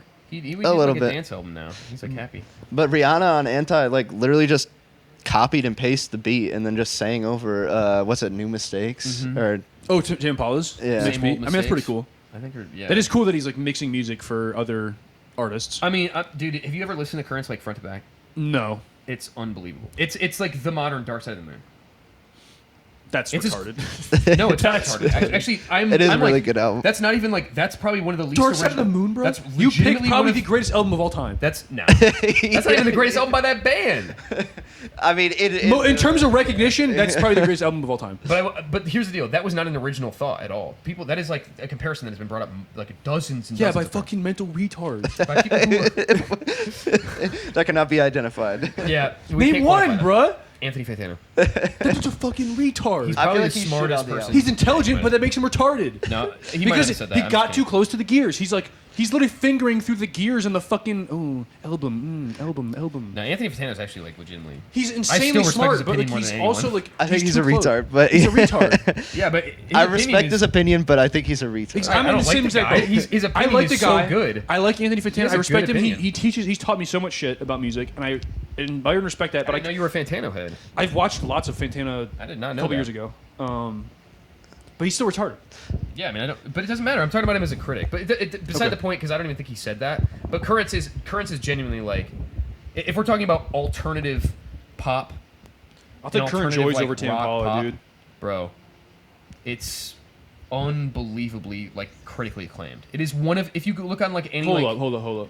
it's usually considered one of the I'm best gonna look albums up. of the Okay, so 2010s. Blackout Days has multiple postings for a combination of over a billion. Just look up monthly listeners on Spotify. Okay, That'll be a Fanagram- good judge. Fanagram's got 12 million. Oh yeah. Dude, come on. Tame 12 Impala. million. I know somebody who has 12 million. Tame Impala has 12. Million. No. Billion. Yeah, that's They got what I 59. thought. They got 59 million. Yeah, that's actually less than I thought, to be honest with you. Yeah, But Tame Impala's overrated Drake as only fuck, has like dude. 96, so oh, Tame geez. Impala's overrated as a bitch, dude. That's like the music you turn on at fucking at like a shopping mall. No, You turn it on. That's like shit you Yeah, turn on dude, at dude. fucking Yeah, and dude, it, and it dude. racks the numbers up. Currents. It's. nowadays. I was yeah. gonna say now it's like at the That's the time shit it you was- go on and they play at Spencer's. It's on No, 24/7. He was doing bro. shit that nobody was doing in 2016. He just really What, was. smoking dude. weed? Yes, yeah. Like everybody was smoking weed, dude. All right, that shit 59. was What, so what did I good, say bro. was Fanagram? 12 or 24? Yeah, 12. You said 12. Okay. But those 12 million are die hard. They're ride or die. I mean, They're you're right. fucking ride or die. They're You're me. not wrong about that. But people, I mean, you should go on Reddit sometime. People All die, right. ride or die for Tame Impala, brother. No, they don't. Yeah, they're die for Tame Impala. They're not ride with Dude, them. people, it's insane to me that you think that Voices was a bigger album than Currents. I don't think that. Oh, okay, I think okay. Voices is a much better album and more impactful album. In terms to Impactful me. on In what? terms Oh, in terms okay, of me. yeah. That's fine. Oh yeah. So Yeah. I think you can it's- put it in. You can put it. low I'll key give you here, that. I would put Fanagram. I just can't put it in S, dude. I'd put Fanagram my favorite on this list, honestly, but you can't put it in S. That's fine. I'm not gonna lie. Blonde is my favorite on this list, but Blonde Emotion is is. probably my favorite. I had to nerf Emotion because Emotion is like my. Carly Rae Jepsen's like my favorite. I think we should put it in B tier, Yeah, that's fair. and I'm gonna put it last in B tier. I'm cool with that. I think- I would I think actually put Bieber's it above, album's I would better. put it above Purpose, but I think Purpose is a very good album, dude. it's good. You should listen to it 4 times today, like I did. I don't think I can do that. throw is, throw like- on the fucking. This is a good list. Yeah, Yeah, I like this list. I feel bad putting JT in the bottom, but like JT. I don't. Dude, I I'm actually gonna be honest, genuinely do not. I think JT might be one of the most underrated artists on the planet. I'm gonna say that straight up. Wow. Like now maybe, but Yeah, I don't know. Like I don't think he gets the recognition he deserves for like pioneering a lot of like R&B shit. I think you're in the wrong circles because I think people like The wrong meet circles? ride. People meet ride Justified. the problem is he bombed his Super Bowl performance. Oh, did he really? It really sucked. That sucks. He bombed his career. What did he do?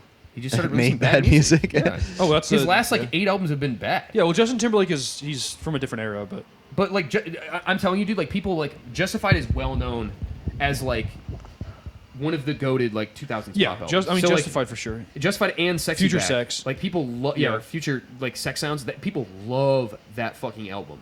So he gets plenty of credit. The trust thing me. is, I don't know, dude. He's got. He gets so much I credit. hit back too many times.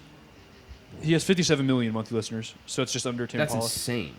Like that's a lot But- for somebody who hasn't released a but good in album term- since well, the thing is- 2005. I don't think he gets enough credit in terms of his impact on music.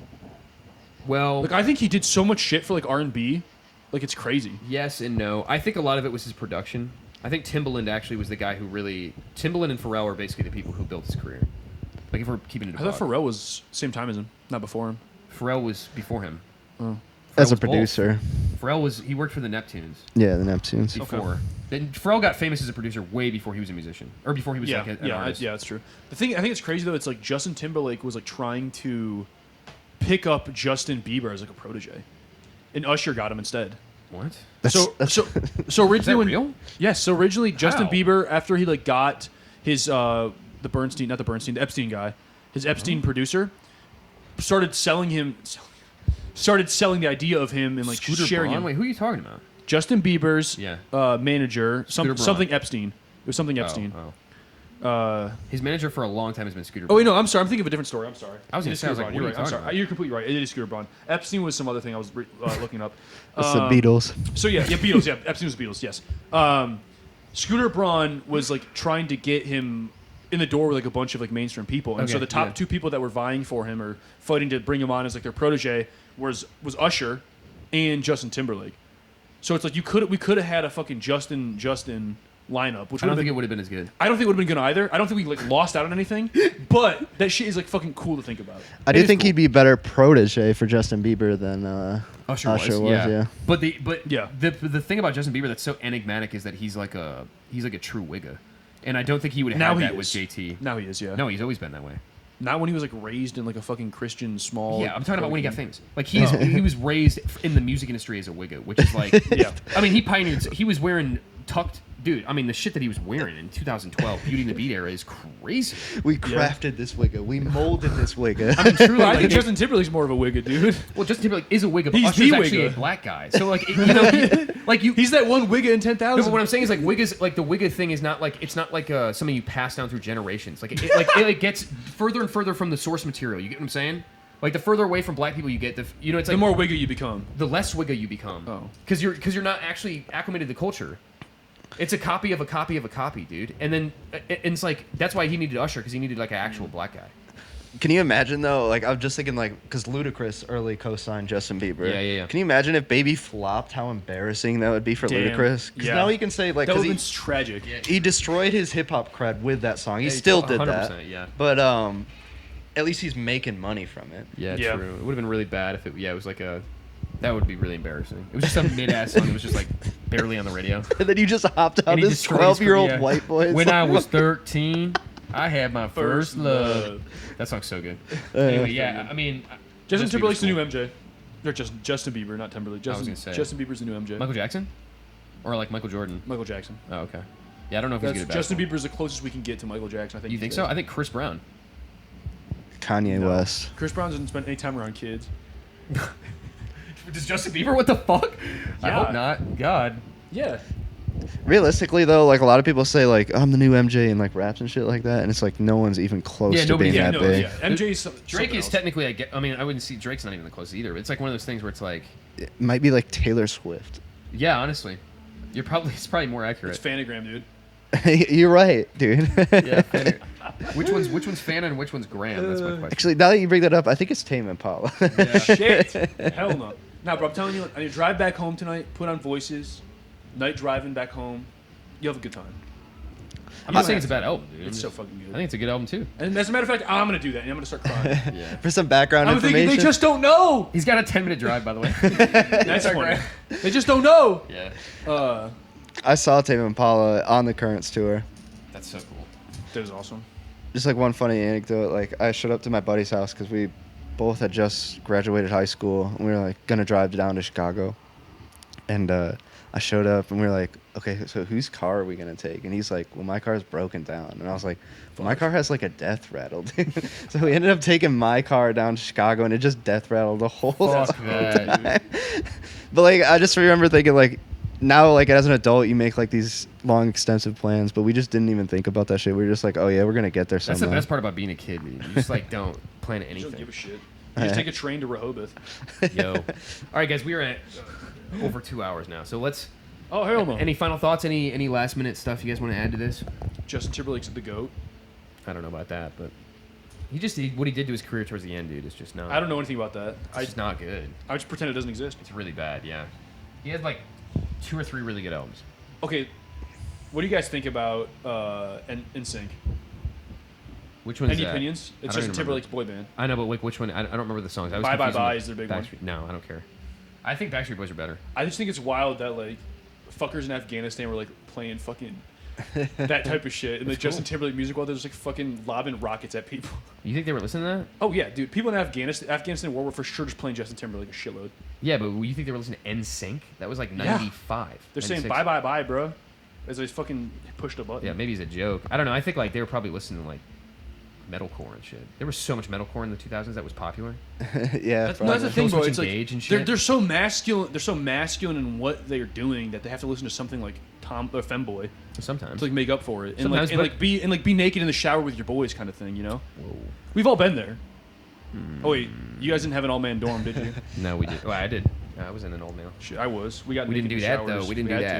to. Nah, Like that's prison. All right, mad anyway. gay. I Let's- joined a all male job site. Yeah, that's a lot less gay. All right, let's call it there, guys.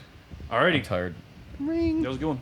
We'll see Everybody you next have time. have a good day. We'll see you on the next episode. Bye bye bye.